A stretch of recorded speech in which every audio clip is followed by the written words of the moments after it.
Bon, on va le dire, on va sortir les grands mots. Il y a clairement plus de rôles pour les hommes que pour les femmes, clairement plus de postes pour les hommes que pour les femmes, que ce soit dans la technique, que ce soit dans le jeu. Action! Mais vraiment, le personnage n'était pas fait pour moi. Le gars dans mon studio, il s'est fait arrêter. Faire disparaître ce syndrome de l'imposteur. Il se trouve que très rapidement, la police a commencé à nous chercher dans Aubervilliers. On enlève les préjugés, ce n'est pas comme vous espérez. Allez, moteur! Allons-y! Moteur!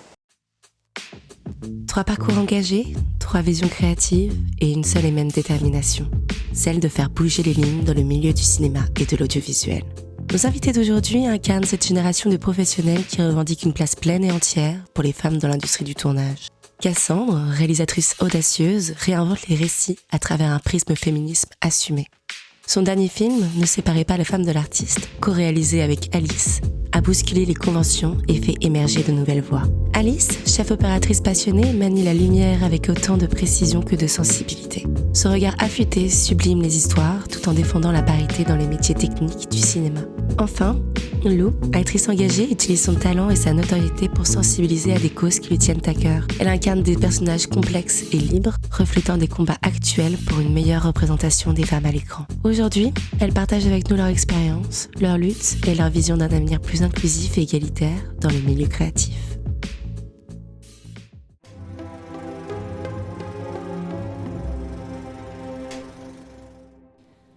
Bonjour et bienvenue à tous et à tous dans ce tout nouvel épisode de Fin de tournage. Ici, on parle à tous les curieux du tournage, aux novices, aux apprentis, aux aguerris. On veut soulever le rideau sur ce milieu aux apparences inaccessibles. Du technicien au réalisateur, rien ne nous échappe, on ne voudrait tout de même pas en perdre une miette. Dans l'épisode d'aujourd'hui, on reçoit Cassandre, Alice et Lou. Aujourd'hui, on va parler cinéma, engagement, passion et féminisme. Salut les filles, merci d'être là. Je suis vraiment ravie de vous avoir sur Fin de tournage, surtout en cette semaine de lutte contre les violences faites aux femmes. Alors les filles, comment ça va ? Eh bien, ça va bien. On est très contents d'être là. Super, oui, merci beaucoup de nous recevoir. Avec grand plaisir. Est-ce que ça vous dit de vous présenter rapidement à nos auditeurs, de nous raconter un peu vos projets en ce moment, votre parcours, votre expérience, tout ça ? Oui, qui veut commencer ? Allez, je commence. Ouais, vas-y. Sinon, trop de politesse. Moi, je m'appelle Lou Labussière, du coup, je suis comédienne. J'ai commencé très jeune grâce à mon papa qui était comédien de doublage. Donc, j'ai commencé d'abord par le doublage et après par le théâtre. Après, j'ai été formée au studio Pygmalion, une école qui est dans Paris. Et j'ai passé les écoles nationales pour les concours que je n'ai pas eu. Et du coup, je suis partie à Londres pour faire une formation dans une école de comédie musicale à la RADA et à l'AMDA. Voilà. Quoi dire? Plein de choses. Eh bien, en ce moment même, je suis en train de monter une pièce de théâtre avec une association qui s'appelle Marici, qui est une association qui agit à Pantin pour lutter contre les violences faites aux femmes. Et on a créé cette pièce de théâtre l'année dernière qui s'appelle En attendant demain, avec les bénévoles de l'association et les bénéficiaires. Voilà, pour livrer un témoignage sur les violences que les bénéficiaires de l'association ont vécues. Et on a mis en scène et tout fait tout ensemble, alors qu'elles ne sont pas du tout comédiennes. Et du coup, on joue ce vendredi, 29 novembre, au Relais de Pantin. J'ai également co-réalisé un icône où je joue dedans. Maxime Simon qui a vraiment réalisé. Moi, j'étais à l'initiative du projet, mais qui parle de l'endométriose. Et il est sorti en 2023. De feu et de sang. De feu et de sang. Magnifique film. Ouais, voilà. On est en train de le remonter pour faire une version plus longue. Afin de l'envoyer à plusieurs festivals. Super. Et puis, voilà, comme ce qui va être le sujet de ce podcast, j'allie vraiment mon engagement et ma passion pour le théâtre. Et j'essaye de faire des ateliers théâtre avec les enfants, aussi d'intervenir dans les lycées et collèges sous forme de théâtre participatif où on joue des petites scénettes. Voilà, j'adore les animaux. Et je me suis mis à la boxe depuis 1 an et demi et c'est aussi une passion. Une passion, enfin, c'est devenu une passion, mais surtout quelque chose qui m'aide à tenir dans ce milieu où on se prend toujours des claques et des noms. Et le fait de se battre et de se prendre des coups et de se relever et d'y retourner, ça m'aide beaucoup à tenir. Voilà. Super, merci beaucoup. À vous les filles, on vous écoute. Salut. Du coup, moi, je m'appelle Cassandre Roustier, je suis réalisatrice. J'ai un parcours, je crois, un peu pas dans tous les sens, qui a du sens à la finale, mais qui est pas linéaire etc. J'ai passé un bac cinéma et après je suis tombée amoureuse de la philosophie.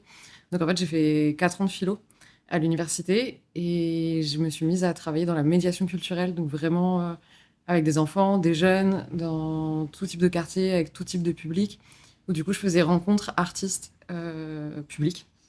Et je crois que j'ai aiguisé un goût très fort d'accompagnement, de découverte de ce grand monde de l'art et qui est des fois tellement inaccessible et qui dresse des murs entre les gens, alors qu'en fait, c'est censé rassembler. Et donc, j'ai vraiment poussé ça. J'ai fait beaucoup, beaucoup de formations autour de ça, etc.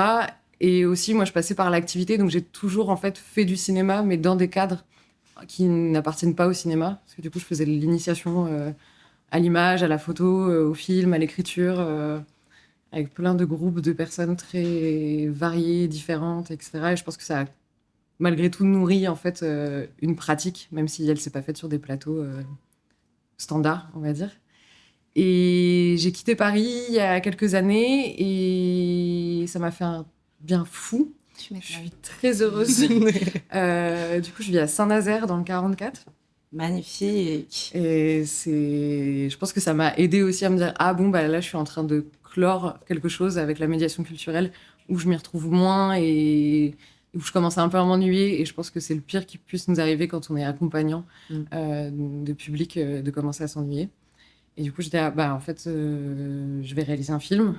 Et du coup, j'ai réalisé Victoire, qui est un court-métrage de fiction que j'ai mis des années à accoucher et qui a abouti et dont je suis trop fière.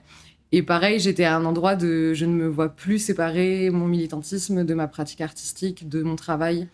Donc je vais combiner tout ça. Donc je vais faire un film qui me touche moi personnellement, avec des personnes qui me touchent aussi.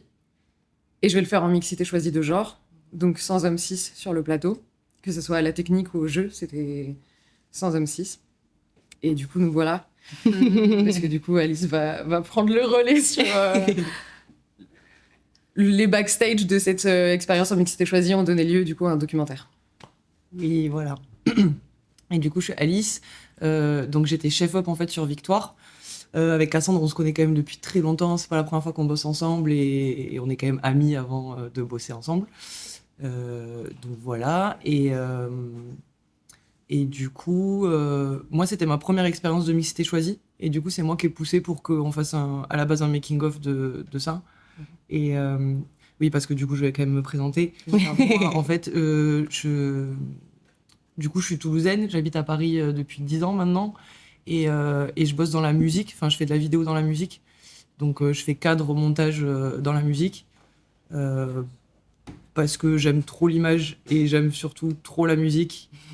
Ouais, voilà. Pour choisir. Pour choisir. Et du coup, j'ai fait vite fait du cinéma en arrivant à Paris, en aidant les potes qui étaient dans des écoles ou des trucs comme ça. J'avais fait des stages quand j'étais en BTS à Toulouse sur des plateaux de ciné ou de téléfilm, tout ça. J'avoue, c'est pas un milieu... Enfin, en tout cas, le plateau de cinéma, c'est pas un endroit dans lequel je me sens très très bien et très à ma place par rapport à notamment la hiérarchie qu'il y a sur le plateau. Ça m'est déjà arrivé sur des tournages que des gens prennent la confiance et que du coup, tu sois obligé de préciser que genre, non, en fait, c'est moi qui ai le dernier mot sur ça. Donc en fait, on se réfère à moi. Sur Victoire, j'ai pas eu à le faire parce qu'en fait, tout le monde était OK avec les places qu'on avait. Par rapport aux enjeux de pouvoir qui se mettent en place et tout ça. Et même au-delà de ça, par rapport au rythme de travail d'un plateau de cinéma, je m'y retrouve beaucoup plus dans le spectacle vivant et la musique, sur ce truc de monter un truc, le jouer, le démonter, plutôt que ce rythme de cinéma où en fait on refait des choses, ce qui est très intéressant aussi, mais c'est vraiment des méthodes de travail différentes. Et du coup, en gros, moi, ma pratique de cinéma, elle est plus du coup en tant que chef-op, mais quand c'est des potes qui réalisent et que du coup les projets font sens et voilà. Donc moi en tout cas je gagne ma vie avec la vidéo dans la musique et Mais ça me fait quand même énormément plaisir de faire de la fiction parce que c'est quand même rare qu'on me propose de faire de la fiction. Et, donc, Victoire, c'était en 2023, janvier 2023, Ouais, voilà. Et après, du coup, on s'est lancé dans le documentaire parce qu'en fait, on a eu trop de rush de making-of et trop de sujets importants pour laisser ça sur une espèce de bébé making-of d'un quart d'heure. Donc, on a tiré le fil, quoi. Mais qu'est-ce qui t'a décidé en fait à poser cette caméra sur la table de régie? Est-ce que qu'est-ce qui t'a poussé à faire ça et ce qui a donné le film après?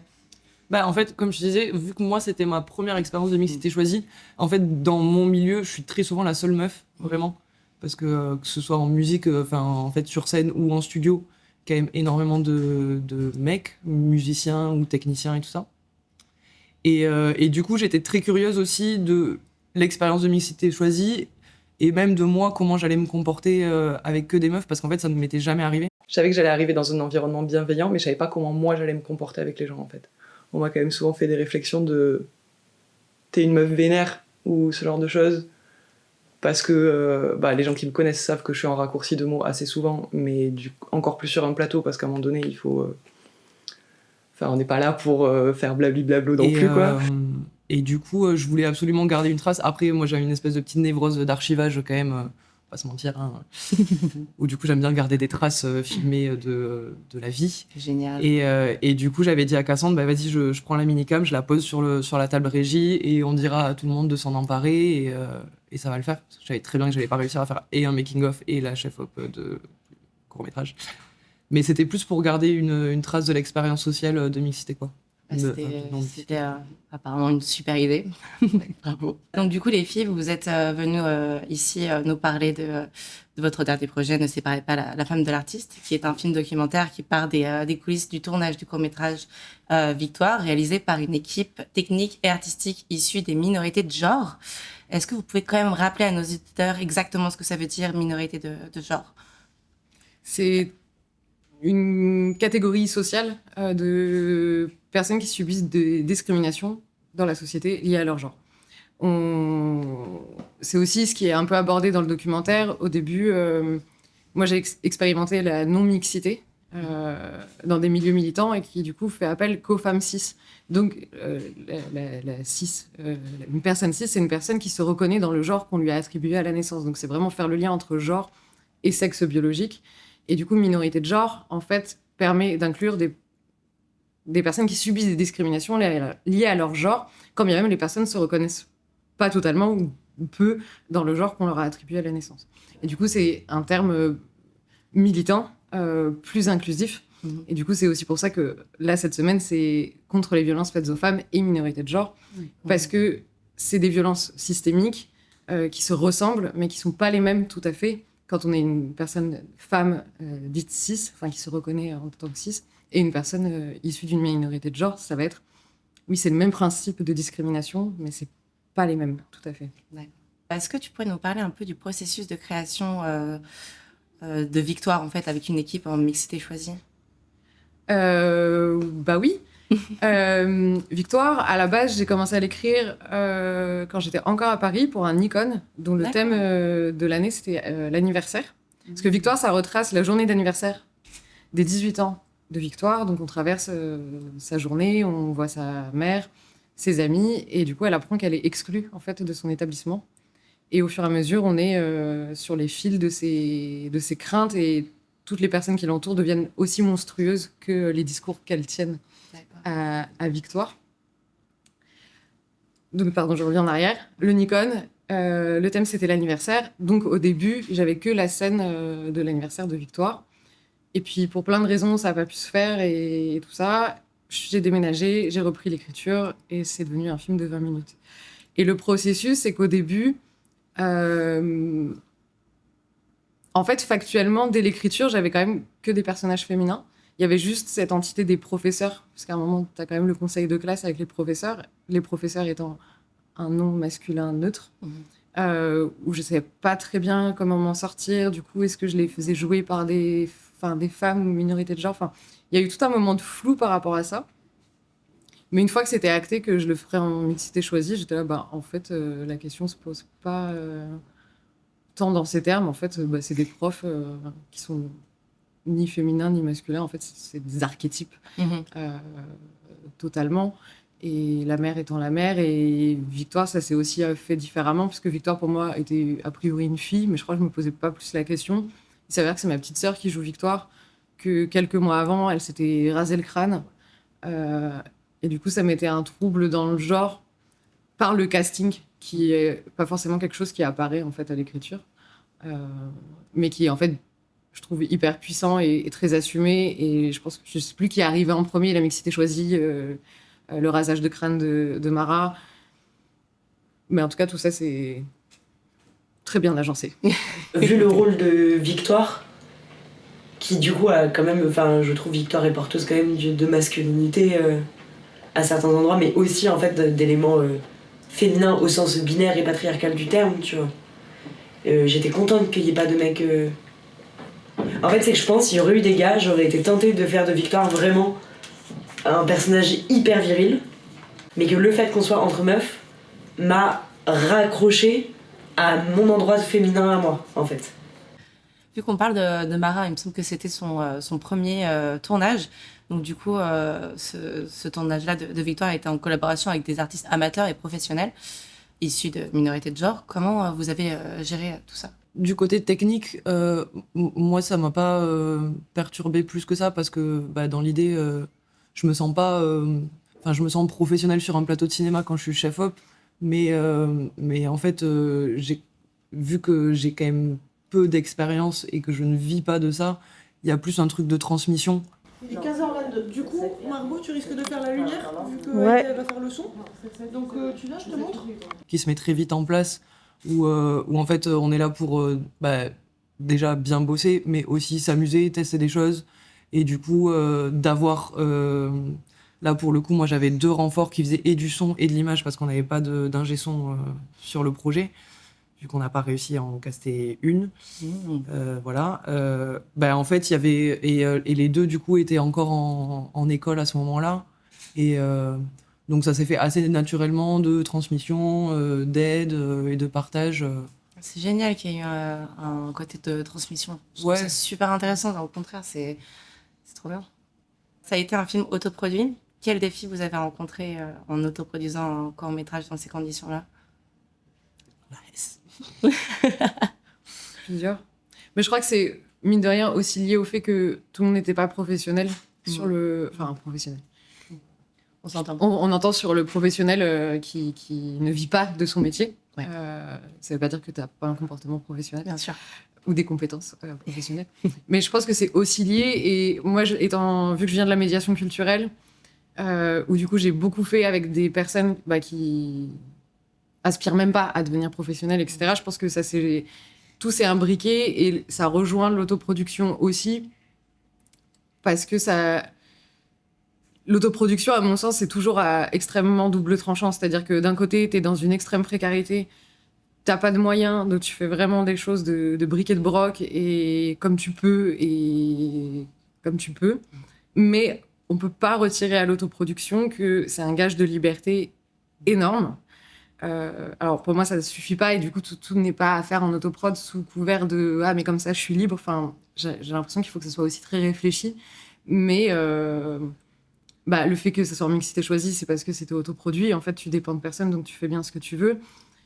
Et je pense que ça change aussi un rapport aux personnes. Enfin, moi, en tout cas, c'est ce que je me dis en tant que porteuse de projet à chaque fois. En fait, je suis là pour que les gens passent un bon moment, parce que, oui, moi, c'est quelque chose qui me tient à cœur de faire un film. J'y mets de l'enjeu. Mais en fait, je veux qu'on s'amuse. En fait, je veux qu'on passe un bon moment et que ça soit... En tout cas, ça s'est ressenti dans le C'est pas la femme de l'artiste. Ce qu'on est ressorti, c'est que c'était très doux et que tout le monde prenait soin de tout le monde. Et après, pour Ne séparer pas, c'est encore un rapport différent à l'autoprod, parce que... Là, on n'était plus que 2 à se gérer, en fait. Ouais. Bien sûr. Pour vous, pourquoi c'était crucial, en fait, de revaloriser la perspective de minorité de genre dans le cinéma ? Je passe aux choses sérieuses.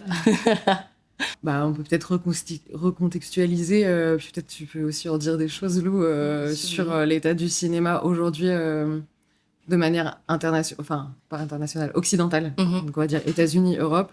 et plus précisément en France, bon, on va le dire, on va sortir les grands mots. Il y a clairement plus de rôles pour les hommes que pour les femmes, clairement plus de postes pour les hommes que pour les femmes, que ce soit dans la technique, que ce soit dans le jeu.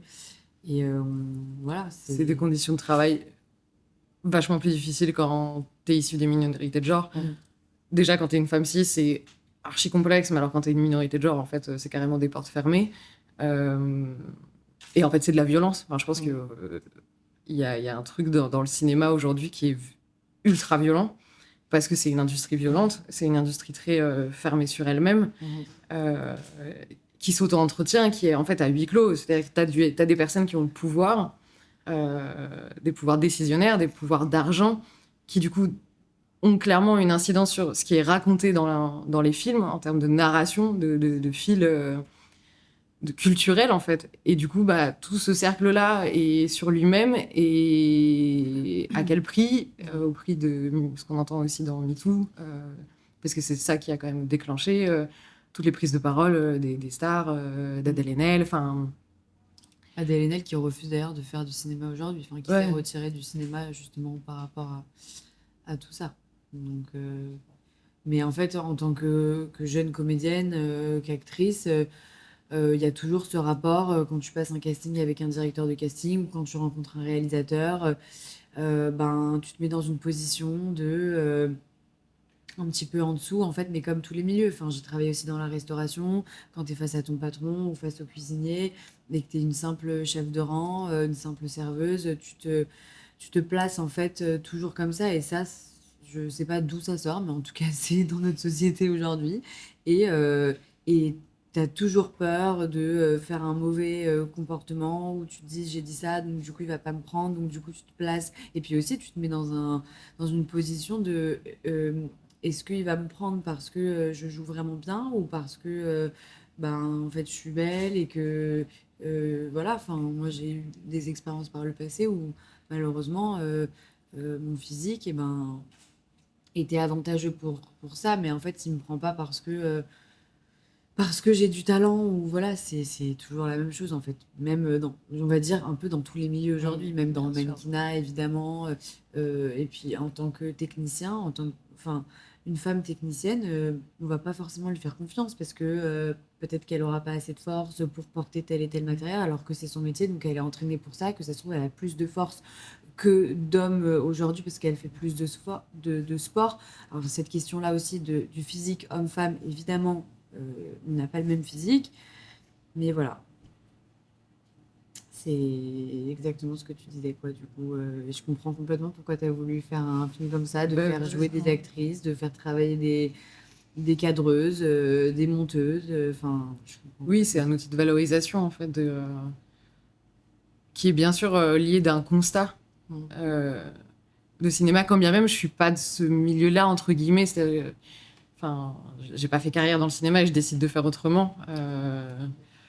Comme toi, en fait, il suffit d'être juste dans la société pour voir que il y a un grand écart, et qu'on en parle beaucoup dans le cinéma parce que c'est un art très populaire et très people, et du coup c'est aussi très important que ça se passe comme ça. Mais du coup je pense que oui, c'est lié d'un constat, mais je crois que ce que je me suis rendu compte avec le tournage de Victoire, et surtout en construisant le documentaire, c'est qu'en fait je le faisais pas tant contre un système rodé, parce que je crois que je cherche à ce qui change, mais je crois que j'ai surtout envie de, moi, faire ce que j'ai envie de faire, et de le faire coûte que coûte, en fait. Et du coup, d'avoir cet outil-là de vraiment de mise en avant des personnes avec lesquelles on décide de travailler, qui sont des personnes qui subissent des discriminations dans la société, qui vont galérer à trouver leur place dans les milieux artistiques. En fait, l'union fait la force. Venez, en fait, on vit tous de ça. Donc, venez, on va faire un film ensemble, et ça va nous porter. Et j'ai l'impression que ça assoit aussi une compétence de... je crois que moi, en tant que porteuse de projet et réalisatrice, j'avais besoin d'un endroit où je me sentais bien et aussi valorisée dans ce que je fais, et qu'il y ait de la confiance, et que je sois pas remise en question, ou qu'il y ait du dialogue, que les choses puissent être fluides, laisser de la place à tout le monde, et aussi de re-questionner la place des techniciennes. J'ai l'impression que le binôme aussi avec Alice... c'est des binômes très connus au cinéma, réalisatrice, chef-op, comme comment je laisse aussi une place d'artiste et que les techniciens sont aussi, pour moi, clairement des artistes et arrêter de aussi dire non, mais en fait, toi, tu fais des petits trucs avec ton laserman et c'est super. Non, en fait, il y a des visions et vient comment on trouve Cohérence. Ouais, une cohérence et un langage commun. C'est-à-dire, oui, moi, j'ai une idée, j'ai une vision, des intentions, ce que tu veux, mais comment on le favorise ensemble, en fait, et que ça permette à toutes les compétences de briller, en fait, je crois. Est-ce que je peux poser une question? Bien sûr, je t'en prie. Moi, je suis complètement d'accord avec toi. Et quand je tiens ce discours, souvent, on me pose la question, mais du coup, tu exclus l'homme et en tant qu'homme, on ne peut pas être avec vous et être dans ce mouvement et vous défendre parce que nous aussi, on a envie de participer à ça. Et en faisant par exemple, moi, j'ai participé à des groupes de colleuses à Montreuil, dans le 20e, etc. En Corse aussi, parce que je suis de la famille corse. Voilà. Et du coup, en fait, effectivement, on agissait entre femmes parce que les groupes de colleuses dans lesquels j'ai participé, pour elles, c'était important de le faire entre nous et que c'était notre espace et que c'est comme...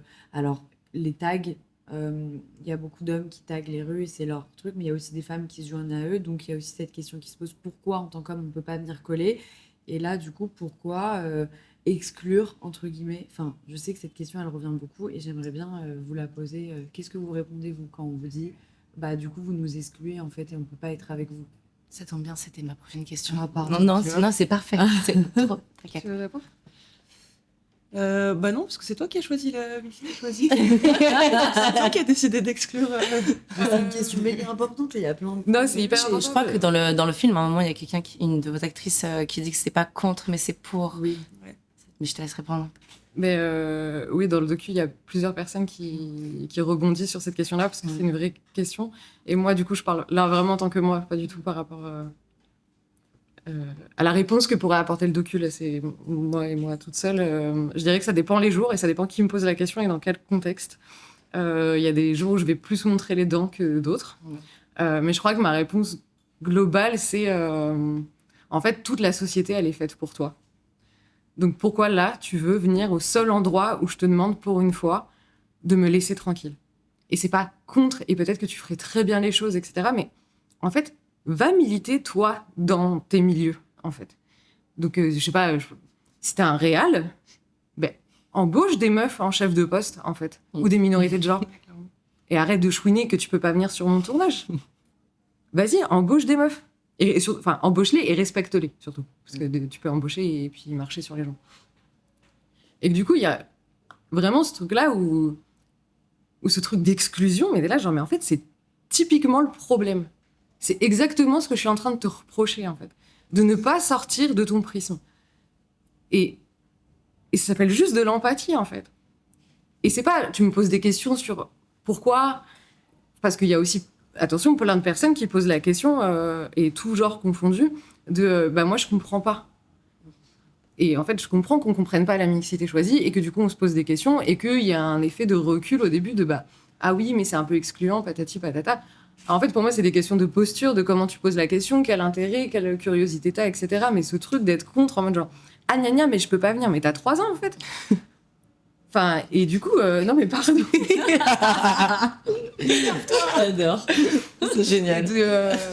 Il faut encore que je passe du temps à te rassurer. Ouais. En fait, cette question, quand tu dis « et pourquoi vous excluez ?» c'est que tu as besoin d'être rassuré.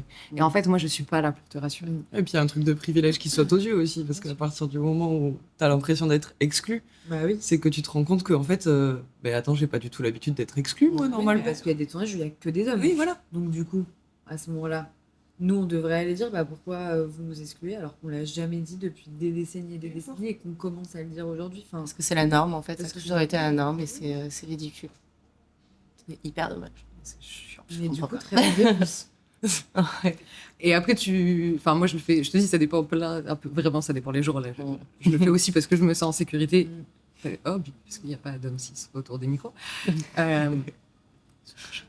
Ils sont cachés derrière. Pas le droit de parler. Mais oui, et que c'est pas contre. En fait, la mixité choisie, en tout cas, là, moi, sur le tournage de Victoire, parce que je pense qu'à chaque... Pour moi, la mixité choisie, je l'ai expérimentée sur les collages, et j'avais encore un autre rapport à la mixité choisie. Mais là, dans le cadre d'un tournage, pour moi, c'était vraiment un outil, donc avec un début, un milieu, une fin, de mise en avant des personnes. De me sentir dans un espace où, ok, je vais collaborer. Et je vais pas être en confrontation et je vais pas être en justification. Parce que oui, j'ai beaucoup travaillé avec des hommes et il y a plein de fois où ça se passe très bien. Mais il y a toujours ce moment où je dois me battre pour défendre ma place. Où je dois la justifier et où je dois asseoir une autorité. Ouais, et je dois... Non, regarde, je parle plus fort que toi et en fait, c'est moi la chef. Et en fait, non, moi, j'ai pas envie d'être la chef sur un plateau. J'ai envie de collaborer avec des personnes. Et je crois que c'est vraiment ça de... Oui, c'est pas pour toi, garçon. Quand j'interviens dans les lycées, donc notamment plus dans les lycées que les collèges, parce que je fais aussi les collèges, pour présenter le centre, parce que ma maman travaille dans un centre d'hébergement d'urgence pour les femmes victimes de violences conjugales, pour les femmes et leurs enfants. C'est le seul centre en France qui a un espace enfant et elle est éducatrice de jeunes enfants. Et quand on présente la structure, parce que c'est important de dire qu'en France, il y a des centres spécialisés qui accueillent les femmes et leurs enfants, voilà.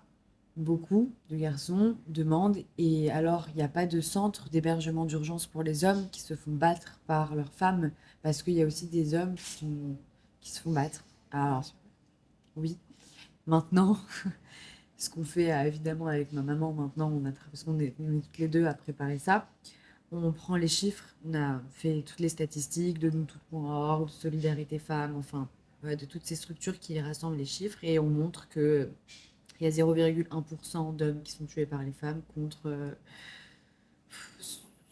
89%, 90%.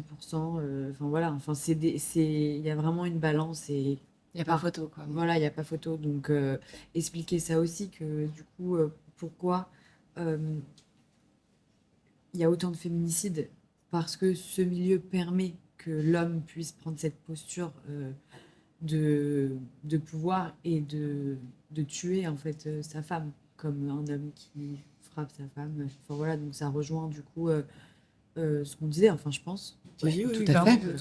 Non, pas du tout. T'inquiète. Super. À un moment dans le film Ne séparez pas la femme de l'artiste, tu te confies à la caméra et tu dis je sais pas si j'ai bien fait de faire ça et je sais pas si je le referais. Qu'est-ce que t'en penses toi maintenant? Est-ce que tu le referais? Est-ce que t'as eu raison de le faire?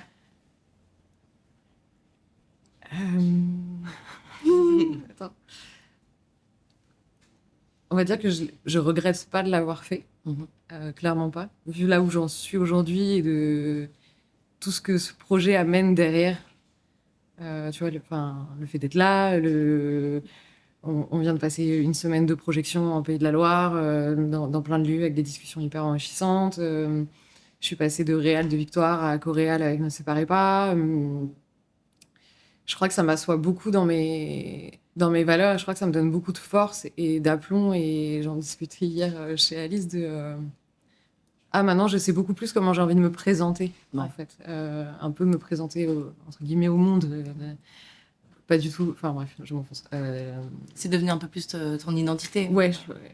Et c'est hyper puissant, en fait, comme sensation. Super puissant. Mais je pense que ce que je dis dans le documentaire, c'est que... Bah, en fait, ça a été dur.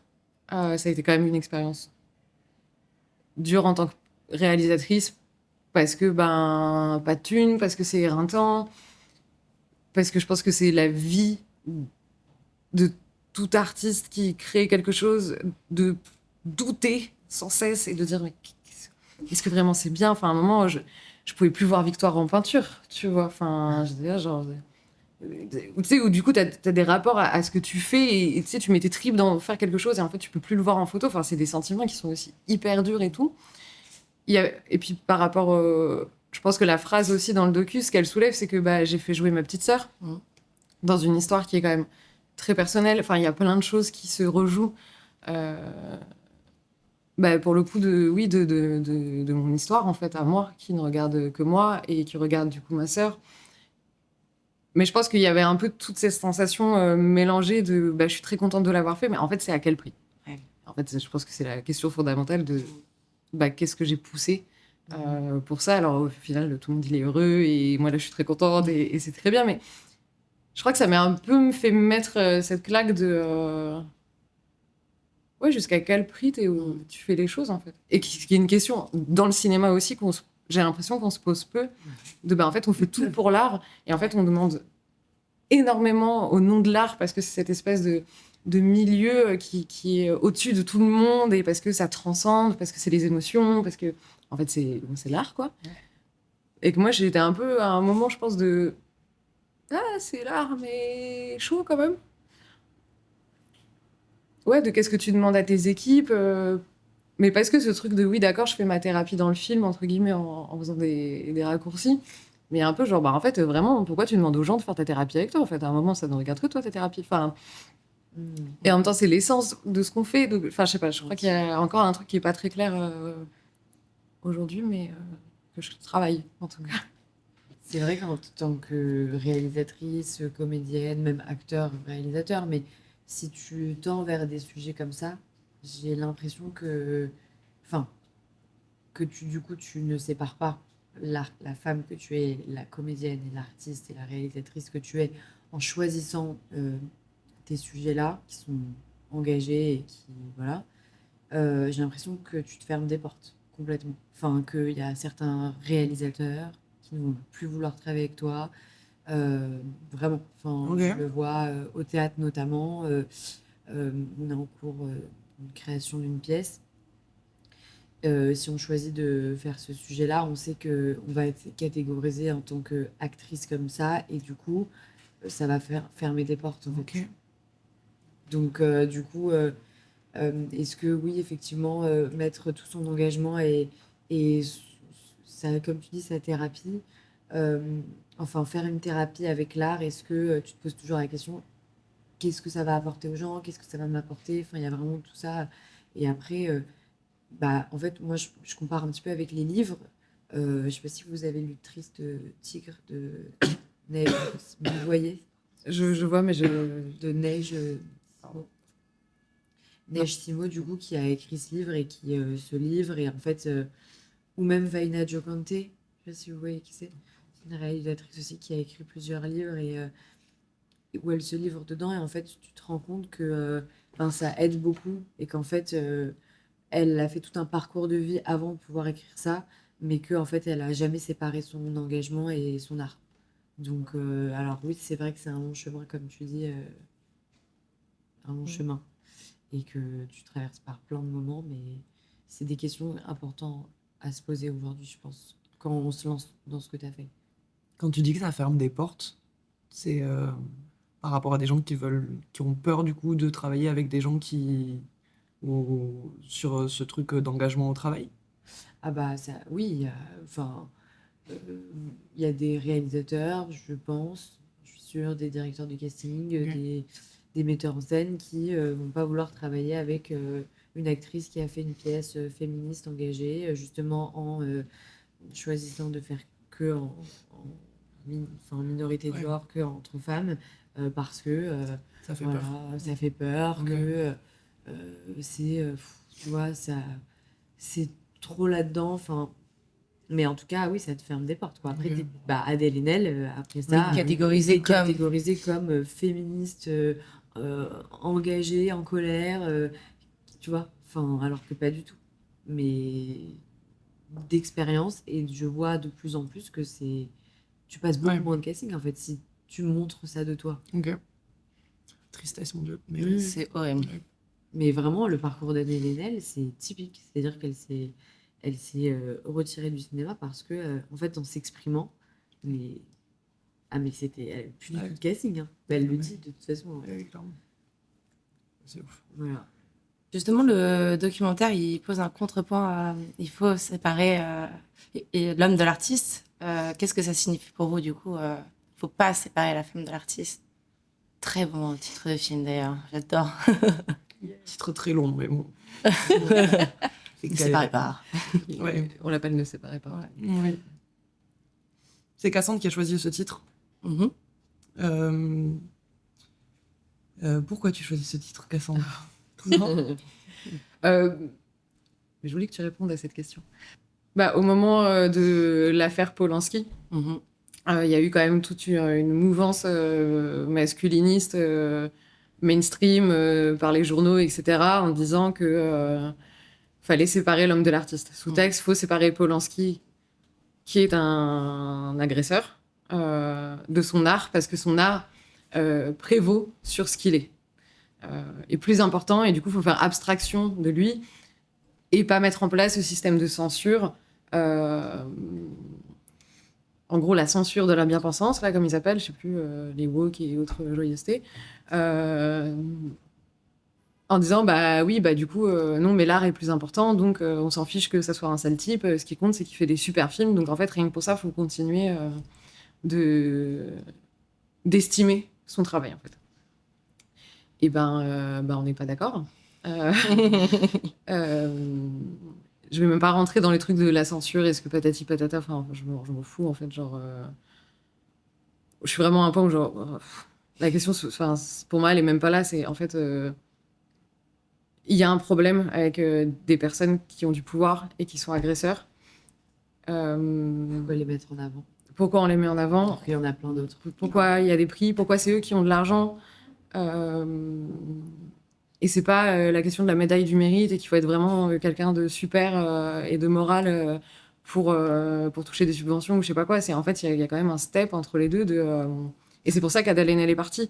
La fameuse phrase de « on se lève et on se casse » parce que c'était Polanski qui était récompensé alors qu'il était dans la gadoue, etc. Et en fait, pour moi, c'est toujours pareil. C'est qui a le droit de faire des films, en fait?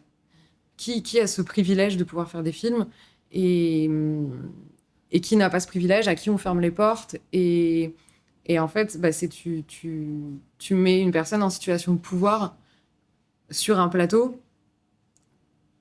et ça pose de problème à personne. Et je sais même pas ce qu'il faudrait faire, en fait. J'ai pas... Ce que tu fais. Oui, mais du coup, c'est une autre forme de réponse. Mais du coup, qu'est-ce qu'on fait de ces hommes qu'il faut séparer l'homme de l'artiste, ça. Bref, ça tombe bien, c'était pas du tout ça la question à la base. Non. Mais du coup, le titre. C'est parti de ça, de ce constat-là et de non, on ne sépare pas l'homme de l'artiste. Bah, comme on ne sépare pas la femme de l'artiste. Et du coup, la femme qu'on est aujourd'hui engagée, on met notre engagement dans notre art au final. C'est ça. Ouais, c'est vrai. Je me suis égarée du coup, c'est juste ça. Je t'avais dit qu'il fallait que tu répondes à la question. Partais en C'était super intéressant. Non, mais après, c'est vrai que Cassandre a le côté très politique, on va dire. Mais on est quand même, en effet, deux amoureuses de la philosophie. Et du coup, on est parti quand même sur des grands débats philosophiques par rapport à aussi ce truc de notion de l'art en général, d'intime aussi dans l'art. Et en fait, prendre ce titre, c'était aussi un peu prouver que, en fait, Cassandre, avec son art, se pose des questions sur elle, son intime, et du coup sur elle, sa personne. Et qu'en fait, c'est aussi parce que il y a cet intime-là que c'est cet artiste et que c'est cette femme, et qu'en fait, on ne peut pas dissocier ces choses-là. Enfin, en fait, c'est une seule personne. Et si elle fait cet art-là, c'est parce que c'est cette femme, enfin, c'est elle en tant qu'individu.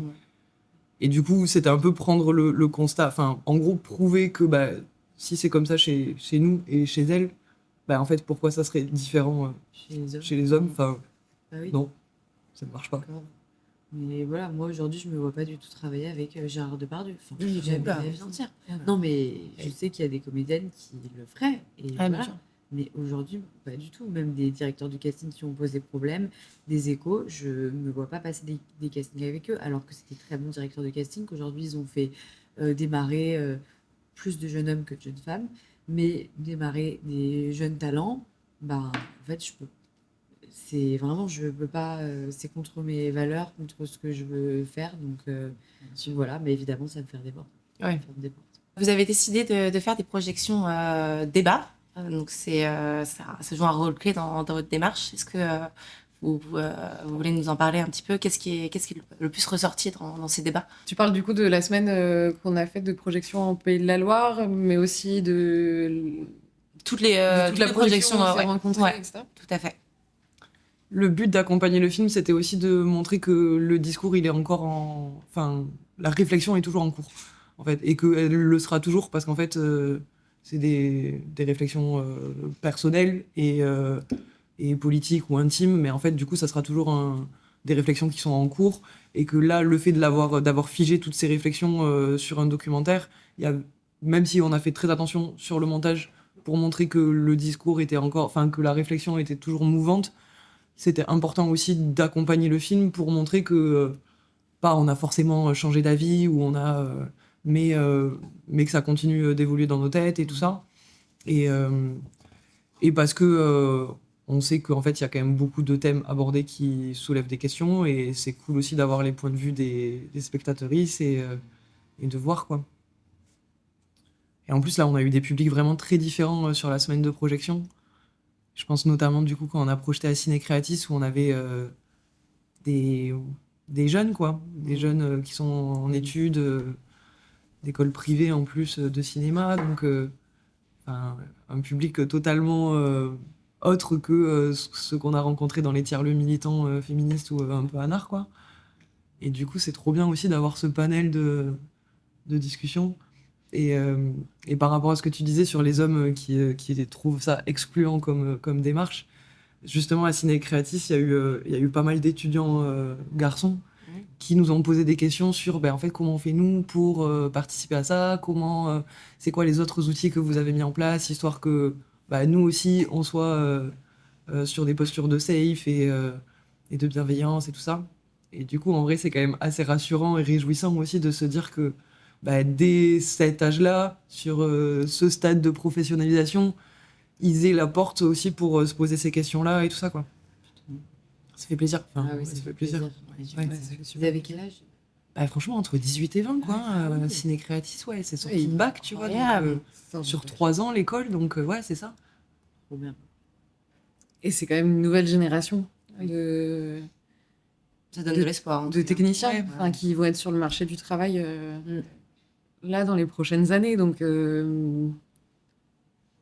petit à petit, dans les jours où ça va bien, tu te dis genre ok, tout n'est pas perdu. Et puis en plus de se dire qu'ils sont en demande, enfin genre, je me rappelle, il y en a un quand même qui est venu à la fin en nous disant mais en fait c'est trop bien parce que le sexisme dans le milieu du cinéma il est abordé en cours mais genre en mode genre vite fait, tu vois. Et il nous disait genre en fait ça fait du bien de pouvoir en parler frontalement parce qu'en fait on sait que ça existe, on sait qu'on va y être confronté, on sait qu'on potentiellement on va être acteur de ça aussi en fait, surtout et du coup d'avoir des outils et c'est trop bien de se dire qu'en fait ils sont friands de ça et qu'ils cherchent à avoir des outils, des réponses et tout ça, quoi. Carrément. C'est rassurant, quand même. Grave.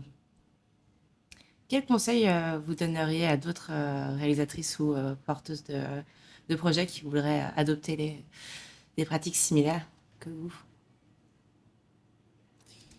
Lisez le bouquin de Cassandre. Elle a écrit un bouquin. Elle a écrit j'ai écrit ouais. Ce projet n'en finit pas, en fait. Mais non. Il semble qu'il est encore plus gros que... Ah oui, oui. Ouais, bah oui. Ça continue de grossir vraiment tout le temps. Elle devait faire un zine et elle a fait vraiment un essai, en fait. C'est génial. J'ai fait un essai, je l'appelais compte rendu d'outils militants sur un plateau de cinéma. J'ai un exemplaire là, si tu veux. Ah oui. Tu pars feuilleter si tu veux. Parce qu'il y avait aussi... C'est un peu ce que disait Alice, on veut accompagner le documentaire. Enfin, pardon, c'est pas ça la question de base. Non, mais t'inquiète, je t'en prie, vas-y. Vraiment la question de base déjà. C'est quel conseil vous donneriez? Ouais. Je vais d'abord répondre à la question. C'est mieux. En fait, expérimentons. De pas se laisser avaler par non mais le cinéma ça se passe comme ça.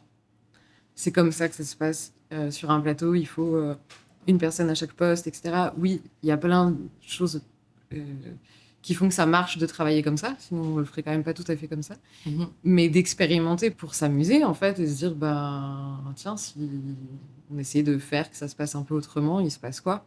Et qu'est-ce que ça déclenche? Moi j'ai l'impression de faire des grandes phrases un peu nazes, mais c'est du jeu en fait. De remettre du plaisir, de l'expérimentation et de la critique.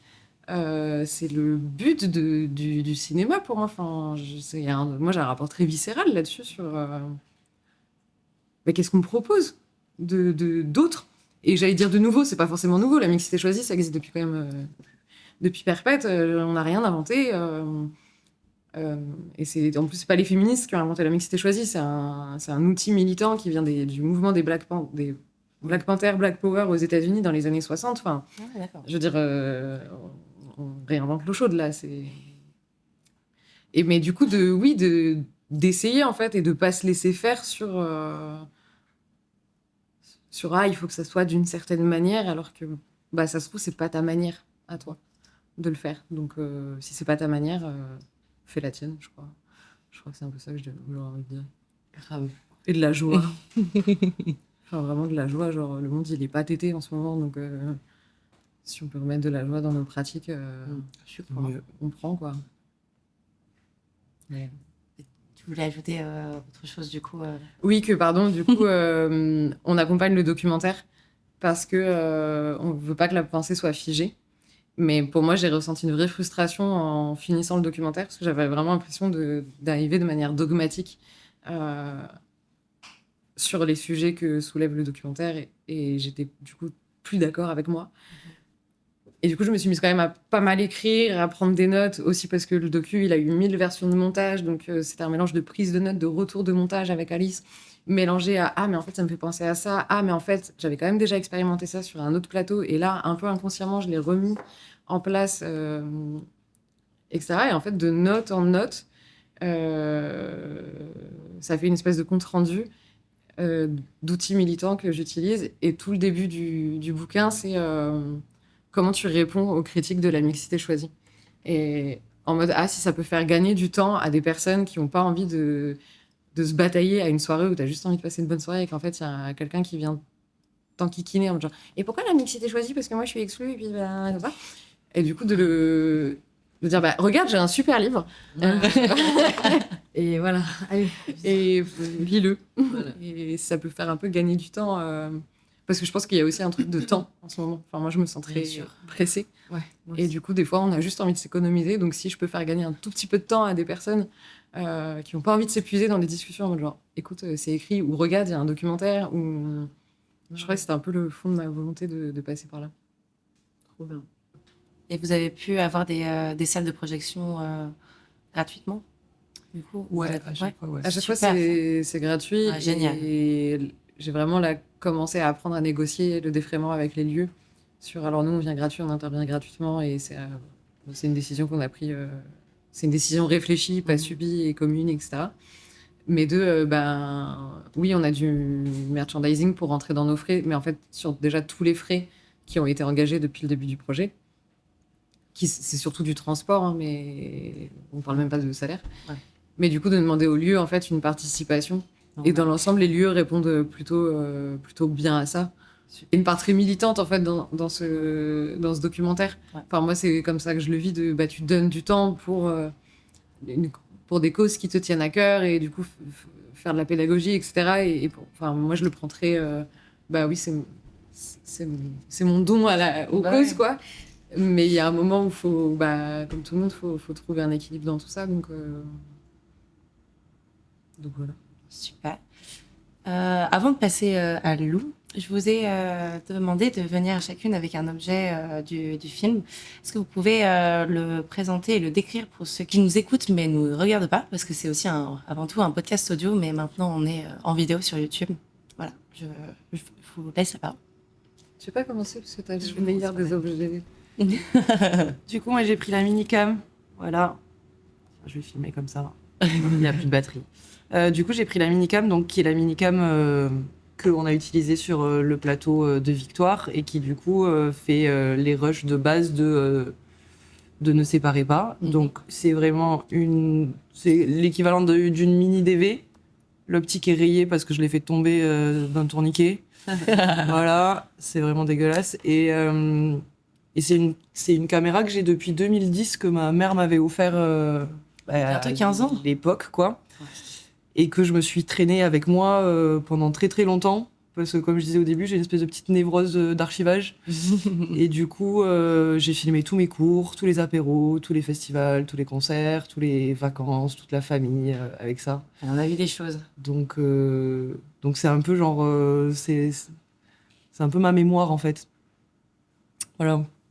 Et même, en plus, maintenant, là, ça fait 2 ans que je l'utilise aussi avec les musiciens avec qui je travaille, parce qu'il y a cette esthétique un peu mini-DV qui revient fort à la mode, et du coup, voilà. Et donc, voilà, j'ai pris cet objet qui me tient énormément à cœur, même si bientôt, je vais la remplacer, parce qu'elle commence à être vraiment un peu trop saignée. C'est une Panasonic, c'est ça, non? C'est une Panasonic, tout à fait. Yes. Qui filme quand même en HD. Waouh! et qu'il y a une carte SD dedans. Parce que très chiant de numériser des cassettes. Voilà. Moi, j'ai ramené mon plus beau carnet. C'est vrai qu'il est magnifique, il brille de mille feux. C'est un carnet à paillettes vertes. Moi, je suis quelqu'un qui passe beaucoup par l'écrit. J'ai besoin de noter beaucoup, tout. De la to-do list à ma vie. Et avant, j'avais un carnet pour chaque chose. Et en fait, c'est trop lourd. Donc maintenant, je mets tout dans un carnet. Et, et vraiment, c'est un peu tout. Tout, c'est des bribes d'idées, de projets. C'est le bouquin dont je parlais tout à l'heure. Il a commencé énormément dans ce type de carnet.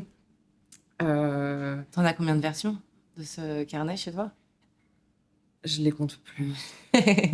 J'avoue, je suis à un peu plus de 1 par année scolaire. D'accord. Voilà. Donc, je sais pas, ça fait ça. Enfin, mais après, voilà, c'est des carnets où je note tout. Mais là, j'ai quand même atteint un level d'esthétique que je n'ai jamais atteint jusqu'ici. Hein, j'avoue, genre, le carnet à paillettes, j'ai pas eu encore. Mais non, ouais, c'est hyper important de tout noter.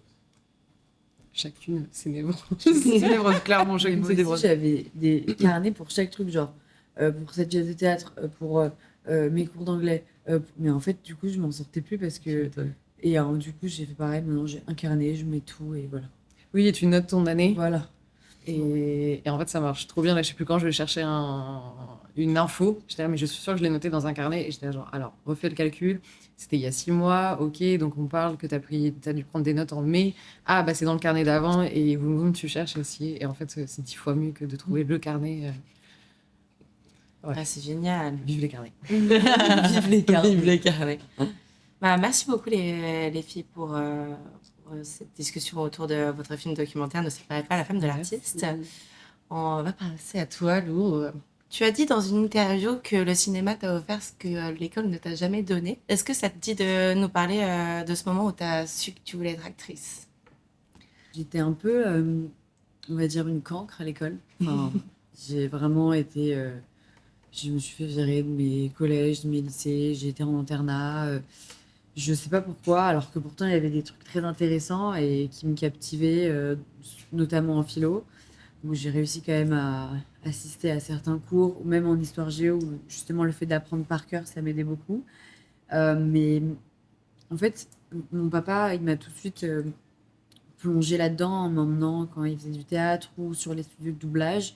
Et je sais pas, c'est comme si c'était un petit peu une évidence et que... depuis toujours, j'ai toujours fait des spectacles devant mes parents petites, à me déguiser tout le temps. C'était vraiment un truc que j'adorais faire. Et quand mes copines venaient, on préparait des chansons qu'on mettait en scène avec des éléments de décoration. Enfin, on faisait vraiment des vrais spectacles, quoi.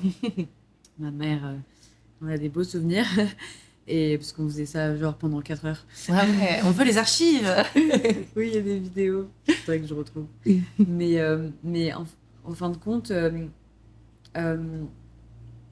quand j'ai fait un stage avec Jean-Laurent Cochet, qui est un très grand metteur en scène qui est décédé maintenant, quand j'avais 15 ans, où voilà, à côté de l'école, j'avais des cours de théâtre au cours Simon le samedi après-midi. Je lisais beaucoup de pièces. Enfin, j'essayais vraiment de pratiquer comme je pouvais à côté de l'école, qui me passionnait pas tant que ça. Et en fait, ce stage m'a complètement détruite. C'est-à-dire que j'étais la plus jeune, enfin l'une des plus jeunes. Il y avait une jeune fille aussi qui avait 16 ans, je crois. Et ma mère voulait absolument que je fasse un stage avec Jean-Laurent Cochet parce qu'il connaissait mon papa. Alors, mon papa est décédé quand j'avais 9 ans. Du coup, il y a eu aussi ce truc de le rendre fier en étant sur les planches. Et voilà. Et en fait, je suis montée sur scène et je jouais Louison, le monologue de Louison. Et j'ai dit 3 phrases. Et il m'a dit, mais c'est une catastrophe. Déjà, les femmes ne portent pas de pantalon. C'est des jupes en dessous des genoux. C'était un monsieur de la très vieille école. Ah, il m'a cassé pendant 30 minutes en me disant en plus je connais ton papa, c'est une honte que tu sois sur scène. Ouais, ça a été super dur à 15 ans de me prendre ça. Et j'avais vraiment dit 3-4 phrases, mais je me souviens, j'étais super stressée. Et après, je suis descendue et j'étais en mode ok, j'ai plus du tout envie d'être comédienne en fait. Enfin, ça m'a dégoûtée. Je suis restée pendant tout le stage parce que c'était un stage intensif de 7 jours. Et je prenais des notes sur un carnet. où je notais tout ce qu'il disait, ce monsieur, que j'ai relu, mais des années plus tard, hein. Et après ça, je me suis dit: «OK, j'ai plus envie de devenir comédienne», donc j'ai un peu arrêté les cours de théâtre et puis, j'étais vachement dans la fête, avec mes amis à l'internat où on faisait, que des bêtises, enfin voilà, et à chaque fois, il y a eu quelque chose, un film ou alors je tombais sur une pièce de théâtre chez moi ou j'ai voyagé aussi, je suis partie, à Bali, je suis partie au Costa Rica et à chaque fois, il y a eu quelque chose qui m'a rapporté et au théâtre, au jeu et ça me manquait profondément donc j'ai loupé mon bac, et ensuite j'ai repassé mon bac avec spécialité théâtre et là, je me suis remis à fond dedans et j'ai fait une licence art du spectacle à la Sorbonne Nouvelle où c'était que théorique, mais c'était hyper intéressant d'étudier toute la mise en scène et tout ce qu'il y a derrière la caméra et tout. Et du coup, voilà, en fait. Et après, j'ai parfois, j'ai travaillé aussi dans la restauration, dans les boîtes de nuit, dans les bars, j'ai travaillé avec les enfants. Je me suis mis à un moment vraiment dans l'associatif où j'organisais des maraudes, enfin, j'organise encore aujourd'hui, mais où j'avais besoin en fait de me sentir utile dans ce monde. Et à chaque fois que j'allais voir un film, ben, je pense à par exemple Moi Capitaine ou L'Histoire de Souleymane ou tous ces films-là où ben, il y en a plein, mais ça va me revenir, mais des films où on sort et on se dit mais c'est ça que c'est montrer ces choses-là pour essayer de faire bouger les choses. Et du coup, ben, j'ai réussi à, enfin, j'essaye d'allier ma passion pour le théâtre et mon engagement. Tu as co-réalisé et écrit en 2023, tu nous en parlais tout à l'heure, un film sur l'endométriose, de feu et de sang, qui a d'ailleurs été sélectionné, qui a fait partie de la sélection de Sens Critique. Félicitations. Est-ce que tu veux nous en parler un petit peu, comment ça s'est passé, comment est né ce projet, comment tu l'as porté? Donc oui, bien sûr, je vais vous en parler avec plaisir. Euh, alors, co-réalisé, alors, De feu et de sang, c'est Maxime qui est un réalisateur avec qui j'avais déjà travaillé dans le passé sur des shootings et on avait beaucoup échangé sur ce qu'on voulait faire, qui a réalisé plusieurs courts-métrages. Euh, En fait, j'ai rêvé un jour que, euh, parce que je suis atteinte d'endométriose, et j'ai rêvé un jour que j'étais enfin, en gros, j'étais en tenue d'avocate et je marchais dans les couloirs du palais de justice et en fait, le sang coulait parce que j'ai beaucoup de crises de sang d'un coup. Enfin, c'est-à-dire que je peux me retrouver en soirée et en fait, c'est pas mes règles, c'est juste ben, un peu une crise d'endométriose, comme on peut appeler ça, et ça coule d'un coup, mais ça vient sans prévenir, quoi. Et du coup, je faisais pas mal de cauchemars à ce moment-là. Et là, j'étais en tenue d'avocate, je marchais dans le couloir du palais de justice et ça coulait et je regardais face et je faisais comme si de rien pour que personne voit parce que parfois c'est comme quand tu voles dans un magasin en fait. Si tu fais comme si tu fais genre t'as pas volé, personne va te cramer alors que si t'es stressé et tout. Donc dans mon rêve, j'étais en train de marcher comme ça avec mon sang qui coule et après je devais faire la plaidoirie pour un client avec tout mon sang et tout. Et en fait, après ce rêve, j'ai écrit et je me suis dit mais je peux faire un film sur ça mais ça remonte d'il y a au moins 3 4 ans, hein. Et j'en ai parlé à Maxime et il m'a dit, mais faisons une icône. C'était le feu. Et du coup, on a voulu représenter l'endométriose comme vraiment le feu qui est en nous, qui est la maladie de l'endométriose. Et du coup, on a rencontré Chloé, qui est une script, enfin, qui écrit, et qui nous a écrit du coup, ça, en fait, l'histoire de l'avocate était trop compliqué de trouver un palais de justice, etc. Donc, on a ramené ça à une jeune comédienne, en fait, qui, juste avant de monter sur scène, va faire une énorme crise. Et est-ce qu'elle va monter sur scène ou pas? Donc, en 2 minutes, c'est hyper difficile de montrer tout ça. Donc, c'est pour ça que là, j'aimerais faire une version plus longue. Mais du coup, on a parlé autour de plusieurs cafés, de plusieurs appels. Chloé était partante avec nous pour écrire. Donc, c'est vraiment Chloé qui a écrit. Maxime a réalisé. Du coup, en fait, j'ai pas vraiment co-réalisé parce que moi j'étais en tant qu'actrice sur le film, donc j'ai vraiment laissé, on va dire, ce bébé qui avait maturé en moi, ça se dit maturer? Ouais. Qui avait évolué en moi, maturé en moi depuis tout ce temps par rapport à mon cauchemar, à ce que j'avais écrit et tout. Et voilà, du coup, on s'est dit qu'on allait se lancer, qu'on allait le faire. Donc, on a réuni une équipe, voilà, on l'a fait. Il est franchement poignant, je l'ai vu, il est... rien qu'à repenser, j'ai des frissons encore. Vraiment, un film incroyable. Félicitations. Merci. Ah ouais. C'était dur en 2 minutes, c'est pour ça qu'on a vraiment envie, 2 minutes 20, de faire une version de, je sais pas, au moins 6, 7, 8 minutes comme on peut, parce qu'on a fait deux Enfin, il y avait une version 2 minutes 20 et une autre version. Et là, on essaie avec le montage. Bah, d'ailleurs, c'est Lola qui fait le montage, D'accord. enfin, qui est en cours. Et après, discuter avec Maxime de tout ça et de pouvoir sortir une version un peu plus longue.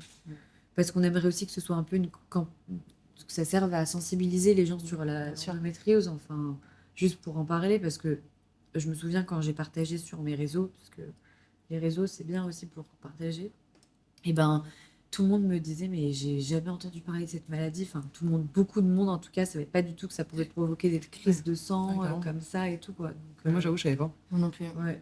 Il y a plein de formes, en fait. Bah ouais, La c'est ça. maladie, elle est vraiment...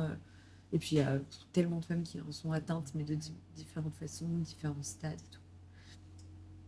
Est-ce que t'aimerais écrire tes propres rôles? Ben, ça dépend, mais c'est vrai que moi, j'ai envie aussi, pourquoi je suis comédienne, c'est parce que tu peux faire tous les métiers du monde et que moi, j'ai envie de faire tous les métiers du monde et que ça change un jour ou l'autre, ou j'ai envie de tester plein de choses et tout. Donc, j'adorerais pouvoir écrire mes rôles.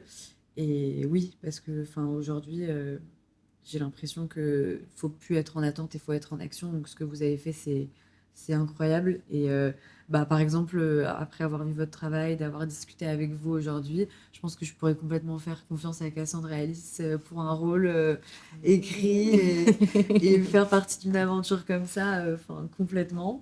Mais oui, j'aime faire confiance et j'aime aussi avoir cette liberté. Et évidemment, j'adorerais pouvoir écrire mes rôles, mais là, avec des amis, on est vraiment en train de se lancer, de faire notamment sur scène, au théâtre, parce que j'ai plusieurs projets sur les planches qui vont arriver bientôt, j'espère. Mais voilà, aussi pouvoir apporter ce que j'ai envie de dire dans les personnages. Ce serait quoi pour toi le rôle de tes rêves? Il y en a tellement. Allez, choisis-en 3. Mais si c'est trop dur. Là, en ce moment, j'aimerais vraiment casser les codes et montrer, par exemple, une jeune femme qui est passionnée par la moto et qui... Il y a un film là, qui est sorti sur Netflix, d'ailleurs, il n'y a pas longtemps. Il y a une fille que je connais qui joue ce rôle-là. Et, voilà, et en fait, qui est passionnée par la moto et qui fait des courses de moto et en fait, qui va monter, tu vois, une association de femmes justement pour mettre en avant ces femmes-là dans les sports de combat, de vitesse, dans tous ces sports-là qui sont évidemment principalement pour les hommes, mais un rôle comme ça où en fait une jeune femme va porter sa passion. Là, je dis la moto, mais c'est aussi par rapport à la boxe. Par exemple, $1 Million Baby, c'est un de mes films préférés et ce rôle est incroyable en fait. Parce que depuis le début, elle arrive, on lui dit, mais toi, malheureusement, ce sera pas possible. Et moi, je suis un coach et je pourrais pas te coacher une femme. Et en fait, avec la détermination, elle arrive à devenir une des plus grandes boxeuses. Enfin, voilà. Un autre rôle aussi. Putain, mais il y en a tellement. Je sais pas. Une avocate. J'aimerais tellement faire une avocate qui défend coûte que coûte. Surtout avec ce qui se passe, le procès Mazan. C'est un avocat qui la défend? Non, c'est une femme. C'est une femme, oui, c'est une femme. Après, je crois qu'elle en a plusieurs. Et défendre ça, pouvoir tenir un rôle comme ça, avoir des longs textes de plaidoirie pour défendre, défendre des victimes, en fait. Ça tirait super bien. Ouais, j'aimerais tellement. Ouais. Il serait magnifique dedans. Et là aussi, oui, j'aimerais bien jouer une jeune maman, en fait. Une jeune maman qui a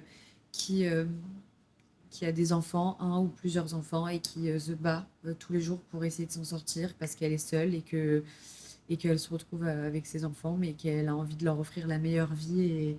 Et du coup, elle fait tout elle fait plein de jobs différents pour essayer de s'en sortir. Enfin, montrer en fait vraiment le combat d'une jeune femme qui donne tout pour ses enfants en tant que jeune mère. Enfin, voilà.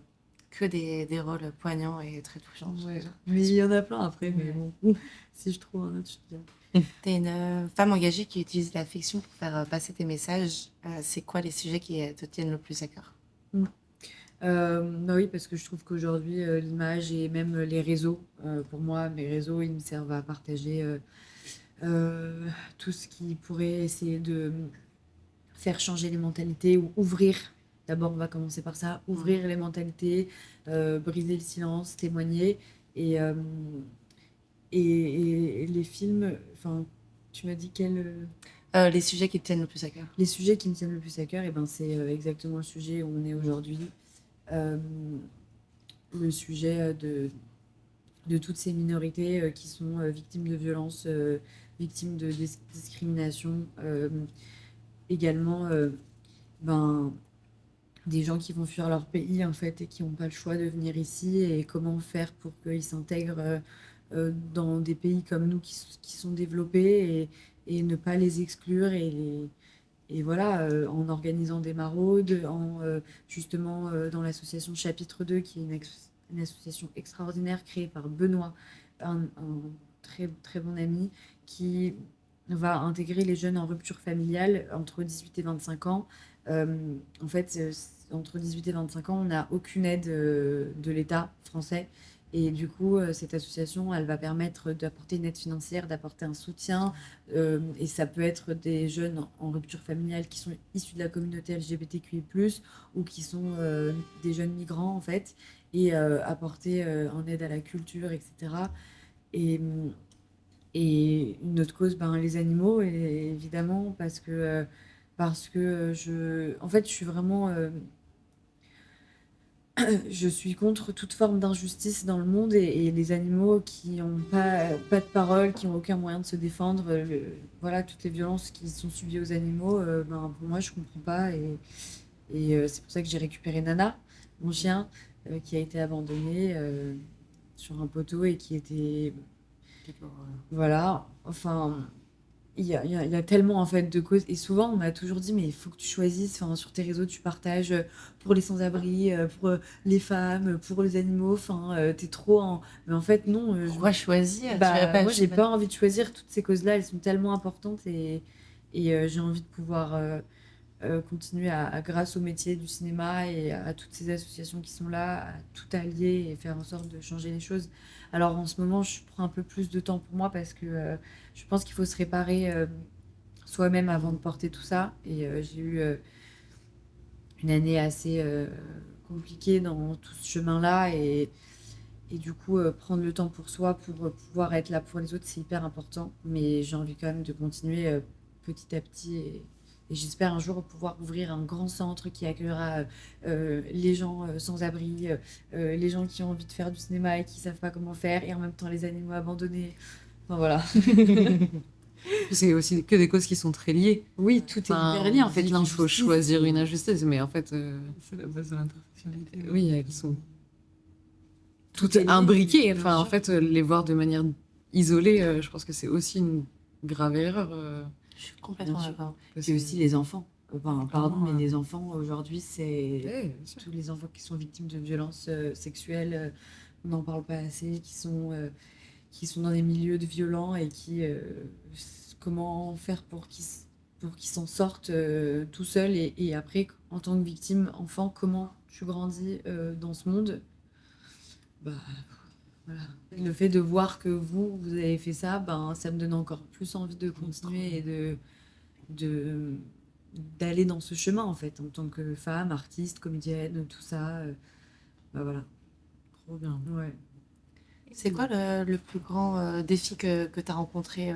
Ton engagement dans la cause féminine pouvait fermer des portes. Est-ce que ça t'est déjà arrivé? Est-ce que ça fait partie des plus grands défis que tu as rencontrés dans ton métier, dans ta carrière d'actrice?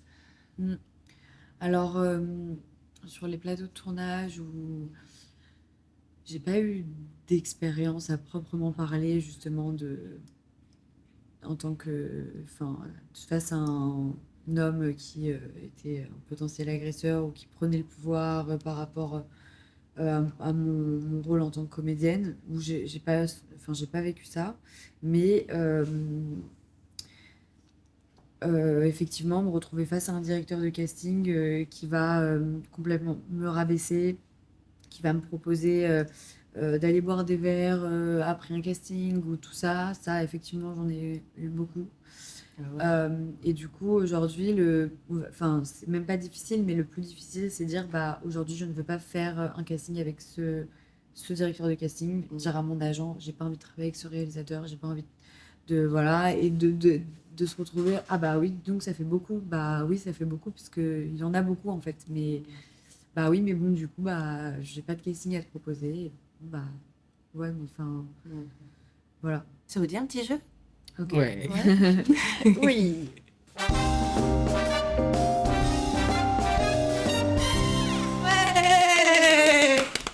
J'amène un petit peu de légèreté avec un jeu pour s'amuser un petit peu et pour quand même mettre les femmes à l'honneur, puisque ce sera les femmes qui vont marqué l'histoire du cinéma. Est-ce que vous aimez bien les jeux de société déjà? Oui. Ouais. Donc là, c'est un petit quiz où en gros, il va falloir deviner une femme. J'ai réfléchi en même temps. Il va falloir trouver une femme qui a marqué le cinéma. Ça peut être une actrice, ça peut être une réalisatrice, avec différents indices, sachant que plus on demande d'indices, moins on a de points. En gros, si vous trouvez directement avec le premier indice, vous avez 5 points. Il y a 5 indices. Si vous trouvez avec le dernier indice, vous avez qu'un point. Et à la fin, on fera les comptes pour savoir qui a la meilleure culture G sur les femmes qui ont marqué l'histoire du cinéma. Je vais être Est-ce que nulle. vous êtes sûr partante? Oui. Je vais avoir la honte. Non. On parle de meufs dans le Non. cinéma depuis Non, c'est une heure très et- difficile parce qu'on se connaît pas et du coup je sais pas en fait Il y a quelle des est on n'a pas forcément les mêmes références, donc faut pas avoir honte et tout, on peut avoir des références que d'autres n'ont pas. C'est une question de culture, de centre d'intérêt, on sait, c'est. Enfin, moi il y en a plein que je connais pas. Si je dis ça pour moi en fait. Est-ce que vous êtes prête? Oui. Ok, let's go. Alors. Mon mari le plus célèbre, était le joueur de baseball Joe DiMaggio.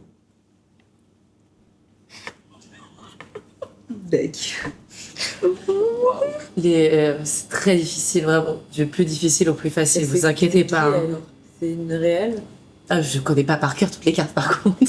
Vous pouvez me poser des questions parce que j'avoue que c'est un petit peu difficile, mais on peut échanger aussi. C'est tout l'intérêt aussi, c'est de mettre des femmes à l'honneur pour les auditrices ou les auditeurs qui ne connaissent pas et pour faire vivre les légendes. Aussi. Potentiellement nous qui ne connaissons pas aussi. Ouais. C'était une réalisatrice? C'était principalement une actrice. Une actrice. Elle est morte? Je peux dire sa nationalité aussi. Précise la nationalité aussi. C'était une actrice américaine. Okay. Il parle au passé, ça, elle est morte. Elle est morte. Elle est morte. Elle est morte. Quelle année? C'est pas non plus vous. On va avoir 0 point là. Hein. Tu peux me Mais dire. par contre, je peux vous donner d'autres indices ou éventuellement des anecdotes. Oui. Elle a été l'une des premières femmes à posséder sa propre société de production. Attends, j'arrive. Moi aussi. Je suis nulle en nom. Je l'ai sur le bout de la langue. Oui. Bah voilà. Andy Lamar. Ça, c'est pas la réponse. Non. C'est pas ça? Non. Je pensais pas ça. Ah. Non, j'étais sûre. Je ne connais pas cette personne. Ça fait partie des premières personnes à avoir eu ça. Mais pour moi, c'est une des premières femmes à avoir. Mais en fait, je suis pas sûre qu'elle ait sa propre société de production. Pour moi, c'est une des premières femmes productrices à Hollywood. Ok. Mais du coup, j'ai un doute si elle avait sa boîte. Je sais, j'ai pas la fac. Qu'est-ce que je peux vous donner comme autre indice? Quel film? Elle a joué dans quel film? Some Like It Hot. Marilyn Monroe? Marilyn Monroe. Ouais. oui. Oh my god! Il y a des cartes qui sont extrêmement difficiles dans les indices. Mais fais indice 5, 4, 3, 2, Ouais, 1. mais est-ce que si je vous avais dit je suis également chanteuse et interprété Happy Birthday Mr. President Bah oui. j'ai fait. Oui. Ok. Bah, donc, Oui, on aurait- il y a vraiment un gap entre la 5 et la 4. Bah oui, la 5, c'est très très dur. En plus, du coup, on apprend En des même temps, trucs. 5 points, faut les mériter. Hein. Ok. Allez, on passe à une autre carte. Je milite activement pour les droits des femmes et des minorités. Toutes? Adèle Haenel? Non, Pardon, je l'ai C'est fait une à la main. actrice? c'est une actrice. Elle a- Française. Allez, petit indice en plus. Vivante? Vivante. Vivante. Oula, vieille, du coup. Non, vivante. Béatrice Dalle? Enfin, oui. Faut enchaîner sur les indices. Oh, le dédain. La sincérité, j'adore. Ok, je t'en ai pas dit que nous, on était pas hyper. Comment elle s'appelle en ce moment là qui est partout? Elle était sur un char à la manif. Vous étiez à la manif d'ailleurs? Non. Quoi? Non, mais je suis Non, pas parisienne. Ah bah oui, t'es pas là toi. C'était pas là? Non. J'étais où samedi? J'étais à Lausanne. Comment elle s'appelle alors. Bon, d'accord. Ah, Massiro? Corinne Massiro? Non. La meuf qui joue dans Portrait de la jeune fille en feu, l'autre Ça, c'est. Non. Elle avait Je- des. Je vais vous donner on va passer à l'indice 4 qui est du coup un peu plus facile. J'ai remporté 5 Césars, un record pour une actrice française. Sarah 5 Forestier Césars. Comment? Sarah Forestier Non. Marion Cotillard. Non. Bah, tu peux parler, excuse-moi, Marion Cotillard Oula, militante. Pardon, je suis une Ça va finir sur genre en bitch sur les meufs en fait, c'est genre pas du tout le but du truc. Qui est la meilleure militante? Non mais non, ce n'est pas le but du jeu en fait. Oui, t'as Ah, c'est raison. une super idée de jeu ça. Non, bah ouais, non, du coup, Mais pas du attends, tout. mais je l'ai sur 5 Césars. Donne l'indice 3. J'ai marqué les esprits avec mon rôle intense dans Possession. Adjani. 1980. Oui. Oui, ouais. T'es trop forte en fait. Bah, au bout du 10e indice. C'était l'indice numéro 3, t'as gagné 3 points. Oh. Et oui. Pardon, mais non, je sais, il faut que j'arrête de dire que j'aime les jeux parce qu'en fait, je suis une mauvaise Non. joueuse. On passe sur une actrice internationale et indice avant l'indice, je pense qu'on peut trouver assez dès le 5e indice en fait. Ok. Dès le premier indice, Ok, il faut 5 pression, points. super. J'adore. Donc, bon. Alors ça va être rapide. J'ai été exilé d'Iran après avoir joué dans Santuri de 2007, un film qui critique la société iranienne. Bah, super. J'ai pas le nom. On va dire que c'est facile quand c'est pas facile. Moi, je l'aide.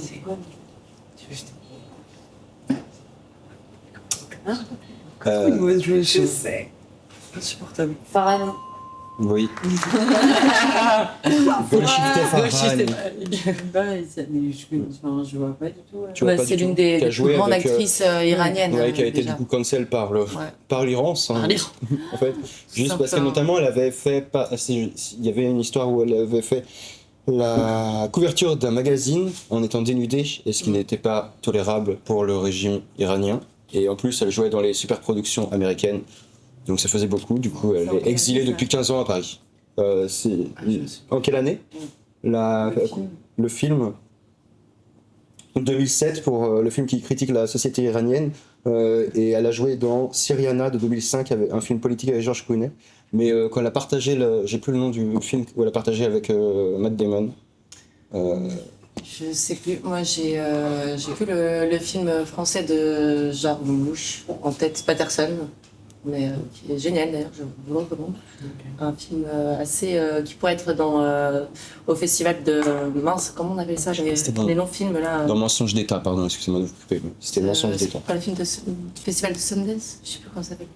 C'est ça. Ouais, c'est ça. Ouais. Ok, je m'ai trompé 2 secondes. Ok. Des films très contemplatifs, mais c'est pas grand chose. Et c'est très beau. On enchaîne. Je suis une figure importante du cinéma d'horreur contemporain. Et on est sur une française. Julia Ducournau. Oui. Trop fort. Qui est la réalisatrice de Grave et de Titane plus Ouais. Bah oui. récemment. Et Titane d'ailleurs, j'ai Parce qu'il y avait Coralie Farja aussi. pas trouvé moi. Allez, étale ta culture. toi. J'ai pas vu non, mais Titane, qu'est-ce qu'on en J'ai pas vu Titane. Grave, j'ai adoré, mais Titane, il m'a mis hyper mal à l'aise. C'est quoi le Titane, pitch du j'avais film? aimé. J'ai pas vu. C'est quoi le pitch du film? Ah bah c'est une femme qui tombe enceinte d'une voiture. Quoi? Oui. C'est hyper bien pitché. Je pense qu'elle l'a pitché comme ça. Oui. Non mais c'est ça. Sérieux? Elle fait l'amour à une voiture avec le. Ah, ça me parle. Ok, Moi, d'accord. j'ai pas compris. Je me dis mais c'est quoi ce délire. Enfin bref. Mais en tout cas super. Ok. est-ce qu'on peut... Et juste, je pense que c'est intéressant de parler un petit peu plus de Julia Ducournau plus longtemps, parce que c'est seulement la deuxième femme française à remporter la Palme d'Or. Ouais. Donc, Bravo, shout madame. out. Bravo à elle. Bravo. Yes, bravo, Julien. Et pour revenir à Grave, quand même, pour un premier film, Ah, c'était là là, surprenant. franchement. Et c'était quand même, je sais Incroyable. pas si vous l'avez vu, Non. c'était vraiment Oui. chouette. Film de genre Incroyable. dérangeant, mais qui se réapproprie un petit peu le style d'horreur quand même. Et puis c'était français et c'était cool. Et je connais Garance d'ailleurs, qui est super. C'est vrai? Super meuf. Et qui est incroyable. Elle est ouf. Donc, Elle a à voir. lancé un collectif de footballeuses que pour femmes et de DJ, et elle associe le football et la musique, où elle fait des trucs le week-end avec que des meufs. Trop bien. En mixité. Mm. En mixité, Choisis 2 genres. deux genres. Et il y a aussi des femmes trans, enfin voilà. Et elle fait ça tout le week-end avec des sons et tout, et de la musique DJ et tout. Bah, trop bien. La classe principale du film. Merci. Non, ouais, trop cool. Bravo, Laurence. Trop cool, t'as plus de facts que sur mes cartes, c'est chouette. En tout cas, j'ai eu 0 points. Hein. Eh ben, Pour l'instant, c'est Cassandre qui est en tête. Hein. Ok. Allez. Oui, celle-ci est pour toi. Oui. Je suis une habituée des rôles de femmes fortes et indépendantes. Meryl Streep. Française. Moi, Dylan Aslaki d'abord. Adèle Haenel. Non. J'ai participé. Indice 4 qui va vachement vous aider. J'ai participé à de nombreuses pièces de théâtre. Waouh. Ok. Qui joue au théâtre? Isabelle Huppert. Isabelle Huppert, je sais qu'elle joue beaucoup au théâtre. Merci. Une actrice cinéma qui joue beaucoup au théâtre. Marion Cotillard. Non. Bah ouais, je sais, mais j'ai cru que toi, ça me fait. Je l'ai pas qui me vient en tête. Le prochain, ça peut aller vite. Ouais. Je suis célèbre pour mon rôle dans Engrenage. Je fais que des flops, Mais je vois pas en vrai. Ok, c'est top. C'est top. C'est une série télé Non, on les appelle pas du tout. J'ai marqué les esprits dans Intouchable. Audrey Fleurot? Oui. Ah oui. Wow. Ok. Trop bien. Audrey Fleurot. Ouais. Mais j'ai pas osé le dire. Ah, il faut oser, il faut oser. J'y étais pas du tout, mais. Audrey Fleurot, qui est passionnée de danse flamenco et a déclaré qu'elle aimerait un jour jouer un rôle en mettant en avant cette discipline. Trop bien. Fun fact. Ouais, let's go, Audrey. Quelle discipline? J'ai pas compris. Le flamenco. Le flamenco. Ah, le flamenco. Ok. Ouais. C'est compliqué quand même. On passe sur une icône. J'arrête d'introduire comme ça. Ouais, s'il te plaît. Ok. Je suis également engagée dans des actions humanitaires ayant été ambassadrice de l'UNICEF. Des actions militaires ayant. Humanitaire, pardon. Ah ouais, Angelina Jolie. militaire. Non. Non, c'est ambassadrice de l'UNICEF. Oui. C'est pas Mais c'est pas Leila Bekti du coup? Non. Elle est française? Non. Américaine? Non. Quoi? Il y a d'autres nationalités. Bah, elle est quoi? Elle est britannique. Ah, ok. Meryl Streep? Non, rien à voir avec Non. Elle est américaine, mais Ah, mais non, attends. Non, je l'ai pas, enfin. elle est britannique. C'est une icône? C'est pas celle qui joue dans le Titanic? Non. Emma Watson. Ah, bien Ça joué. aurait pu, ça aurait pu. Ça aurait pu. Mais elle est à l'ONU, elle est pas à l'UNICEF. Pardon, Je madame. vois pas là. Je me souviens plus. C'est vrai qu'on est en train de découvrir qu'il y a plusieurs actrices britanniques. C'est ça en fait. Hein. Bah, celle qui joue dans Sex Education. Ah, Emma McKean. Emma McCain. Vas-y, Prochain donne un indice. Ouais, Ok. parle. J'ai remporté un Oscar pour mon rôle dans The Nun Story. The Nun Story? Ouais. Mais c'est une actrice récente, non? Non. Non. Je l'ai pas du tout. Ouais, je l'ai pas. Celle qui joue dans The Handmaid's Tale. Mhm. Vous voyez? Ouais. Ouais, c'est trop bien. Si je peux vous donner un autre indice, hors les indices, c'est il y a longtemps quand même déjà. Ah! L'indice, C'est c'était pas la- contemporain. Ok. Ouais, elle est morte? Oui. Ah, Oui, en d'autres termes. Celle qui a les cheveux noirs courts. Coco Chanel. Non, rien à voir. Bah, celle qui était. Il y avait Marilyn Monroe et. Audrey Hepburn. Audrey Oui, Hepburn. bravo. C'est mon nom, Juste que j'avais plus le nom, ouais. On fait un partage de points. Hein. Voilà. Ah ouais. Non? Moi, je donne mes points. Moi, j'avais pas regardé les points. J'avais pas capté avec les cheveux courts, j'imaginais en mode Voilà, Caucasian, c'est en ça, fait. dans le titre français du film pour lequel elle a gagné ça. The Nun Story, je sais pas. Bah, la non-histoire. Histoire de Ouais. Nun, je sais rien. Je Ah non. sais pas, c'est quoi. Mais sinon, elle est plus connue pour Diamant sur Canapé. Breakfast at Tiffany's. Ouais. Ouais. Ah oui, non. Ouais, Ouais, mais ça, peut-être, ouais. Ok. Bravo. Ouais. Contre les points, j'adore. J'adore. 4. Et pour la petite anecdote, en fait, elle a passé pas mal de sa vie à Bruxelles aussi. Ouais. Elle a pas grandi spécialement. Mais je crois que aussi l'anecdote, elle est intéressante sur cette carte. Oui, elle a fait de la résistance. Effectivement, Oui, c'est quand même intéressant. elle a Pendant la beaucoup Seconde été, Guerre mondiale, Audrey Hepburn a participé à la résistance en transportant des messages secrets dans ses chaussettes. Yes. Bravo, Audrey. Queen. Ok. Mais sur des fesses. Ok. Y'a pas Meryl Streep? Alors, je suis une militante pour l'égalité des genres et la lutte contre les discriminations. Américaine? Américaine. Oui. Oui. Vivante? Vivante. Vivante? Oui. Faut arrêter avec le militantisme, j'ai trop peur. Alors, Ne qui dites sont plus les après J'ai incarné un personnage de comédie romantique dans Crazy Stupid Love. Ah oui, ok. Bah oui. Ça oui. J'ai pas le nom. C'est Anna Tawai? Non. J'ai pas grave ce film. Ah, Cameron Diaz. Non. Non, c'est la Julia Roberts? Non. Quoi? En fait, je sais pas qui joue dans ce film. Oui, c'est vrai que c'est un peu difficile, donc je peux donner d'autres films Ouais, aussi de vas-y. la filmographie. Ouais, J'ai joué dans Birdman de 2014, un film primé aux Oscars. Oui, tout à fait. Bah oui, je vois, mais Oui, j'ai bah, pas je beaucoup vois, mais aimé tu vois Rapace. pas du tout, Je suis aussi connu pour mon rôle dans The Help de 2011. Non, mais il m'a pas le nom. Et enfin... C'est celle qui. Pardon, allez. Non, vas-y. Non, mais les indices, oui. Putain, celle qui joue dans Kind of Kindness. Mila Pussy. Kunis. Pas du tout. Ça commence par. Je peux dire le. Commence par. Oui. J'ai remporté un Oscar pour mon rôle dans La La Land. Mais oui, Emma Emma Stone. Stone. Oui. Là, ensemble, les points, on l'a dit en réponse. Enfin, moi j'ai quand même fait Emma. On a, Pas du tout. on a 4 points chacun. Un point. fait 18 points. C'est bien, putain. Oh, le pire duo, quoi. Tombé sur deux mauvaises joueuses, en fait, c'est super. Mais quoi, t'es Sagittaire ou comment ça se passe? Non, je suis Gémeaux et toi? T'es Sagittaire. Mais ascendant Balance. Moi, ascendant quoi? Voilà. Balance, crabe. Le crabe. Cancer. Cancer. Aucun rapport. Ouais. Bon, après, Mercure rétrograde. Ça, Ok. Je suis militante écologiste et parle souvent de cette cause dans mes interviews. Marie Gauthier. Oui. Non, là c'est pas possible. Par contre, c'est pas évident. Ça fait 8 heures que je vais sortir. Ok.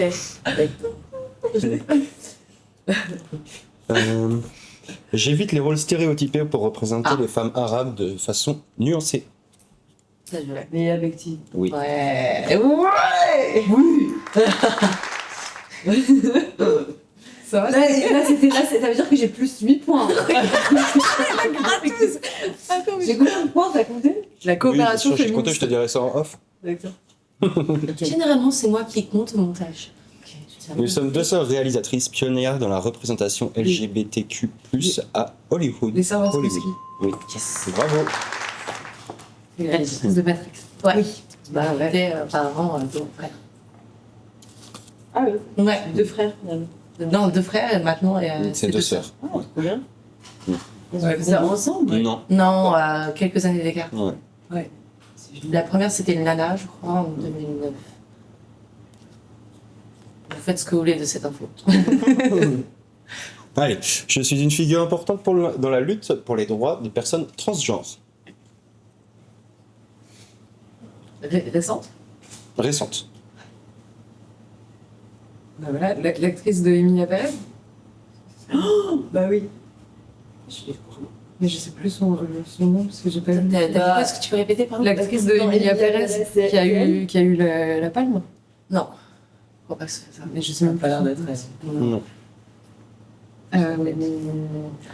Corbin Cox? Larvin Cox? Non. Je sais pas. Je suis apparu dans Inception aux côtés de Leonardo DiCaprio. Elliot Page. Oui, Yes. bravo.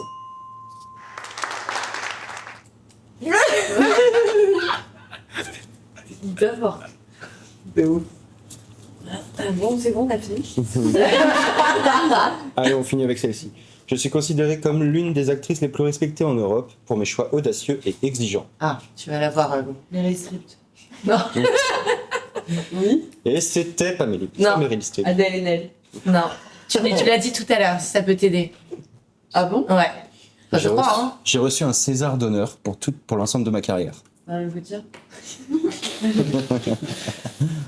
Adèle Darcourt. Adèle Darcourt, non, pas du tout. C'est un peu tôt, non, pour l'ensemble de la carrière. J'avoue. Après, Parce que j'ai 4 films par an quand même. ouais. Allez, vas-y. Je détiens le record du plus grand nombre de nominations aux Oscars, avec 16 nominations. Aux Oscars. Au César, pardon. Ah oui. Bah, Française, du coup? Française, ouais. Française, Ouais. on est française et elle est pas morte. Dit tout à l'heure? Oui. Tu l'as dit une fois. Caméra. Bah, non, caméra de jeu. What?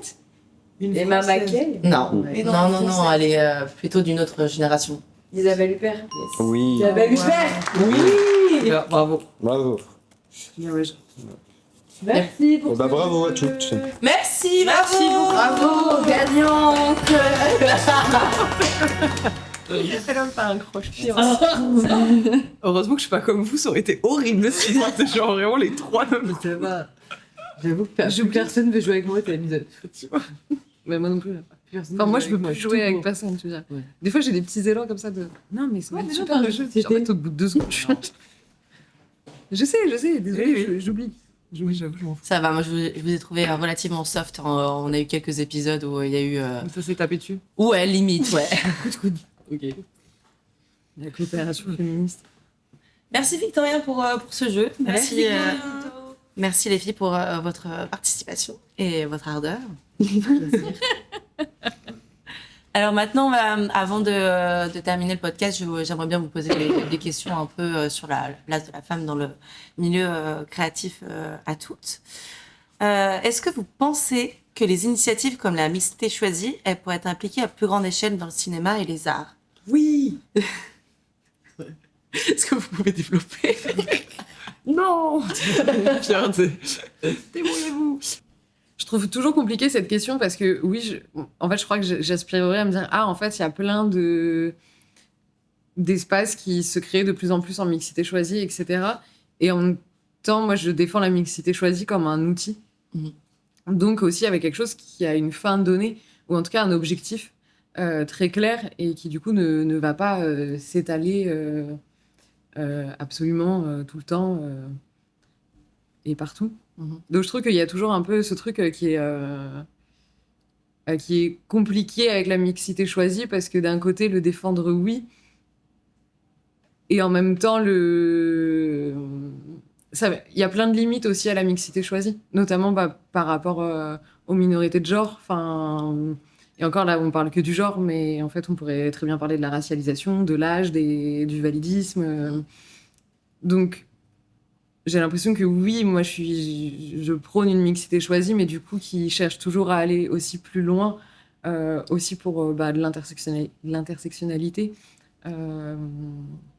Parce que rester que par le prisme du genre, c'est aussi très vite limitant, en fait. Et j'ai l'impression que moi, ce que je vais avoir envie de porter comme valeur, c'est aussi de...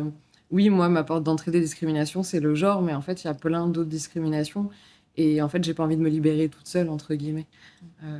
C'est pas genre, une fois que moi, j'acquiers des droits et des privilèges liés à mon genre, je laisse tout sur la table. Et puis, les autres personnes qui vivent d'autres discriminations que je ne subis pas, je laisse de côté, alors que je trouverais ça... Enfin, c'est pas comme ça du tout, je veux imaginer le futur. Donc oui, mais bien réfléchi dans tout. Pour vous, c'est quoi les principales barrières aujourd'hui pour les femmes dans le milieu créatif? De mettre encore en avant des hommes qui sont accusés et de continuer à les mettre en avant, à les choisir en tant que réalisateurs plutôt que choisir d'autres personnes qui ont un talent, qui ont une envie profonde de faire du cinéma, de faire de l'art et en fait de choisir encore une fois des gens qui sont déjà bien installés et en plus qui sont accusés par en plus plusieurs personnes et de les mettre en avant. Alors du coup, je pense que ça c'est une barrière parce que en fait on ne sait pas comment accéder en fait à ce cinéma, on va dire, même à ce théâtre ou voilà. Ouais, moi je dirais genre les écarts de salaire. Enfin, en fait, que ce soit dans le milieu créatif ou partout, en fait, genre je pense que les écarts de salaire c'est quand même genre le gros truc qui en fait répand la merde plus loin en fait. Et après le côté sexualisation, où du coup t'es toujours obligé de faire attention à comment tu tiens, comment tu t'habilles. Et en plus, avec ce truc de côté créatif et de milieu de l'art, je sais même pas s'il y a plus de confiance par rapport à ça. Parce qu'en vrai, je pense que dans tous les milieux, il y a quand même, selon les gens, beaucoup de confiance par rapport au fait de commenter le physique d'une femme et tout ça. Mais ouais, non, ça, je trouve, c'est quand même genre une des premières barrières, vu qu'en plus, c'est vraiment un truc de visu. Enfin, en fait, tu ne peux pas... tu vas pas te déguiser en homme juste pour... Ça, je trouve que c'est quand même assez dur, quoi. malgré le fait qu'on parle beaucoup plus et qu'on a plus peur, enfin, encore, ça dépend des fois, mais il y a encore ce truc de cette sensation, ou alors de quand on va exprimer quelque chose, ne pas être. Enfin, bah, tout ce qui se passe en ce moment, mais entre tous ces rappeurs qui sont accusés et ce débat de mais parce qu'il est connu, mais en fait, de toujours remettre notre parole en question à chaque fois, alors que. Ouais. Et du coup, ben, ça met des barrières voilà, sur le fait de vouloir se lancer en tant que femme, de faire ce que vous avez fait, qui est hyper courageux et qui est vraiment. Et ça devrait même pas être courageux, en fait, ça devrait être Normal, ouais. normal. Ouais, Mais nous, c'est genre une épreuve, Oui, clairement. vraiment. Ouais, dans le C'est une épreuve de faire ça, ou de monter sur scène et de venir faire un seul en scène qui parle Bien sûr. de ce qu'on a vécu ou de tout ça. Et en fait. Voilà. Parce qu'il y a encore des hommes qui sont mis en avant alors qu'ils sont Polanski ou encore plein d'autres. J'ai l'impression qu'en plus, ça touche du doigt en termes de barrières. Moi, j'ai l'impression que c'est difficile de répondre par une seule barrière. Ouais. En fait, c'est un système. C'est une société qui fonctionne et qui est rodée parce que j'ai l'impression qu'on ne peut pas parler que de harcèlement, sans parler de culture de viol, sans parler d'agresseurs, sans parler du coup de justice, sans parler du coup de qui fait la justice, comment on la met en place, qu'est-ce qu'on souhaite après, de parler d'interpersonnel, et pour aussi dire en fait la violence elle est partout, et du coup en fait il y a aussi des violences portées par des personnes assignées femmes, qui n'est pas forcément la même que celle portée par des hommes, mais en fait c'est une question de système, c'est une question de prise de pouvoir. Parce qu'il y a Polanski, mais dans la même vague, t'as quand même une grande réalisatrice qui s'est fait défoncer sur son tournage. Les Amandiers pour, je sais plus, pour des faits d'agression, de harcèlement moral, homophobe, etc. Et du coup, tout ça est un système violent. Et ça rejoint tout ce qu'on disait sur l'intersectionnalité, etc. Et du coup, j'ai l'impression que tout est une barrière, en fait. Ouais. Et qu'en fait, ça ne sert qu'à une toute petite catégorie de personnes. Et que du coup, c'est ça qu'il faut bouger. C'est pas tant nous, par quelle barrière on rencontre individuellement, mais en fait, non, il y a le système, il convient qu'à une minorité de personnes. Et c'est quand même ça le gros souci, j'ai l'impression. Ouais.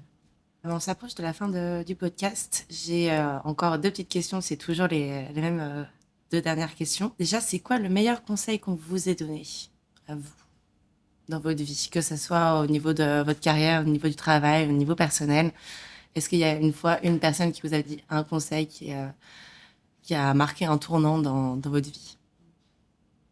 Ben oui, n'abandonne jamais, bats-toi et relève-toi toujours. Voilà. Et vous les filles? Si tu trouves de la joie et du sens, c'est que c'est le bon endroit. Ouais, je suis carrément d'accord. Écoute ton instinct. Ouais. Parce que de ouf. des fois on oublie vite parce que le système, parce que la carrière, parce que plein de trucs. Je pense que rester connecté aux sentiments premiers que soit les gens te soufflent, soit les projets et tout ça. Et se faire confiance sur ça, surtout. Et enfin, dernière question, est-ce que vous avez une petite recommandation à faire à nos auditeurs, un film, une série, un réalisateur, actrice, un livre, quelque chose qui vous a marqué et que vous aimeriez bien partager à nos auditeurs? Ça peut être tout et n'importe quoi. Ça peut être un ou une artiste globale. Oui, bien sûr, tout à fait. Ouais. Pas obligé d'être du cinéma. Ouais. Là, c'est complètement global. Je parlais de Veina Jocante tout à l'heure, qui est une actrice réalisatrice et qui est du coup écrivaine, bien sûr, et qui a écrit plusieurs livres et qui est vraiment une figure aujourd'hui pour moi et pour d'ailleurs plusieurs de mes amis. Andrea Bescon, vraiment. Tout ce qu'elle fait, c'est incroyable. Et elle a vraiment c'est un peu le chemin que j'aimerais faire. Elle a de son seul en scène réussi à toucher, et à pouvoir prendre ce pouvoir politique par son seul en scène qui est après devenu un film, et voilà, sur les violences sexuelles sur les enfants. Et Triste Tigre, c'est un livre aussi écrit par Neige Simo. Et puis, je pense à Bell Hooks aussi. Je lis en ce moment Sororité. J'adore. Voilà, j'en ai plein d'autres, mais et puis votre film. Trop mignonne. Non, mais quand il va sortir, enfin, voilà, du grand public, ce sera quand d'ailleurs? Bonne question, ouais. On ne sait pas encore. S'il y a une projection, ouais. Vous serez informé pour la fin de tournage. Exactement. On essaie d'organiser quelque chose pour premier trimestre 2025 à Paris. Super. Essayer de toper plusieurs projections en Ile-de-France, on va dire. Trop bien. Et là, je m'attelle vraiment au festival. Trop bien, t'as bien. Essayer de l'envoyer en festival. Il y en a plein, des festivals qui sont super, que je pourrais vous envoyer, auxquels moi je pense pour le Nikon. Clairement. Et aussi, j'aimerais juste revenir sur l'association Marici. Oui, bien qui est sûr. une association de lutte contre les violences faites aux femmes et aux minorités choisies.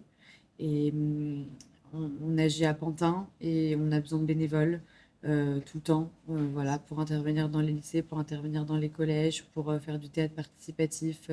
On organise des week-ends aussi avec les femmes où on part tout ensemble, et on a besoin de gens qui aiment les enfants pour s'en occuper, puisque les femmes, elles viennent avec leurs enfants parce qu'elles n'ont pas le choix. Enfin voilà, c'est une super asso et qui est créée par Kéra, qui est présidente de l'association et qui a fait ça toute seule, et voilà. Trop bien. Trop bien. Toi, c'est qui ton artiste du coup? Du coup, moi, je voulais recommander Tracy Dessa, qui est une artiste musicienne, qui du coup est la BO de Ne séparez pas, tant qu'à faire. Voilà, j'avais. C'est une queen. Oui, qui a sorti un album il n'y a pas longtemps, qui est très puissant et qui donne de la force, et ça fait du bien. Trop bien. Trop bien. Que j'avais rencontré à un festival qui s'appelle le Burning Woman, et du coup, bravo à elle aussi. J'ai fait leur after movie là pendant 2 ans en fait. Super. Au Burning Woman, donc pareil, festival féministe, enfin d'art féministe, avec line-up totalement inclusif, performance, concert. Cette année, il y avait du stand-up, un drag show, enfin genre c'était vraiment trop cool. Voilà, donc bien. ça à suivre aussi, le Burning Woman. Vous allez partir. Il y a des projections de films? Potentiellement l'année prochaine. en effet. Oh. Potentiellement. On sait pas, on verra. Voilà. On croise les doigts. Et ouais, voilà. Bah, clairement, en cinéma, je vais très mal prononcer son nom de famille, Vera Štopova, qui est une réalisatrice tchèque, qui a réalisé Les Petites Marguerites. Et c'est une des fondatrices du mouvement de la Nouvelle Vague en Europe de l'Est. Les Petites Marguerites, c'est un régal de visuel, de montage, de figures d'héroïnes féministes. Enfin, je l'ai découvert hyper récemment et j'étais là, genre, pourquoi j'ai fait toutes ces années d'études quand même en cinéma et en images et on m'a jamais parlé de cette grande dame. Donc ça a été une découverte. Et là, c'est un film qui revient beaucoup sur le devant de la scène. Il repasse pas mal en salle puisqu'il a été renumérisé, etc. Donc si vous avez l'occasion, c'est trop bien. Et pareil, là, je connais pas le réalisatrice. Ça s'appelle Les Funérailles des Roses. C'est pareil, nouvelle vague japonaise, donc années 60-70. Film en noir et blanc sur... tu suis le parcours des milieux underground queer à Tokyo dans les années 60-70. C'est vraiment une gifle. Donc, pareil, qui est en train d'être restauré, donc il y a l'occasion d'aller le voir. Et une photographe que j'adore qui s'appelle Claude Cahin, qui est une photographe, pour le coup, années 30-50, et qui faisait partie des mouvements surréalistes. Vous avez des photos sur les expos permanentes à Pompidou. Ok. Une artiste gueudin, résistante pendant la Seconde Guerre. Eh bien, c'est la fin de ce podcast. Merci beaucoup, Cassandre. Merci, Alice. Merci, Lou. Merci à notre équipe. Merci, Victorien, Alex et Chris. Et merci à vous pour votre écoute, chers auditeurs. Oui, merci Marion. Et c'est une fin de tournage.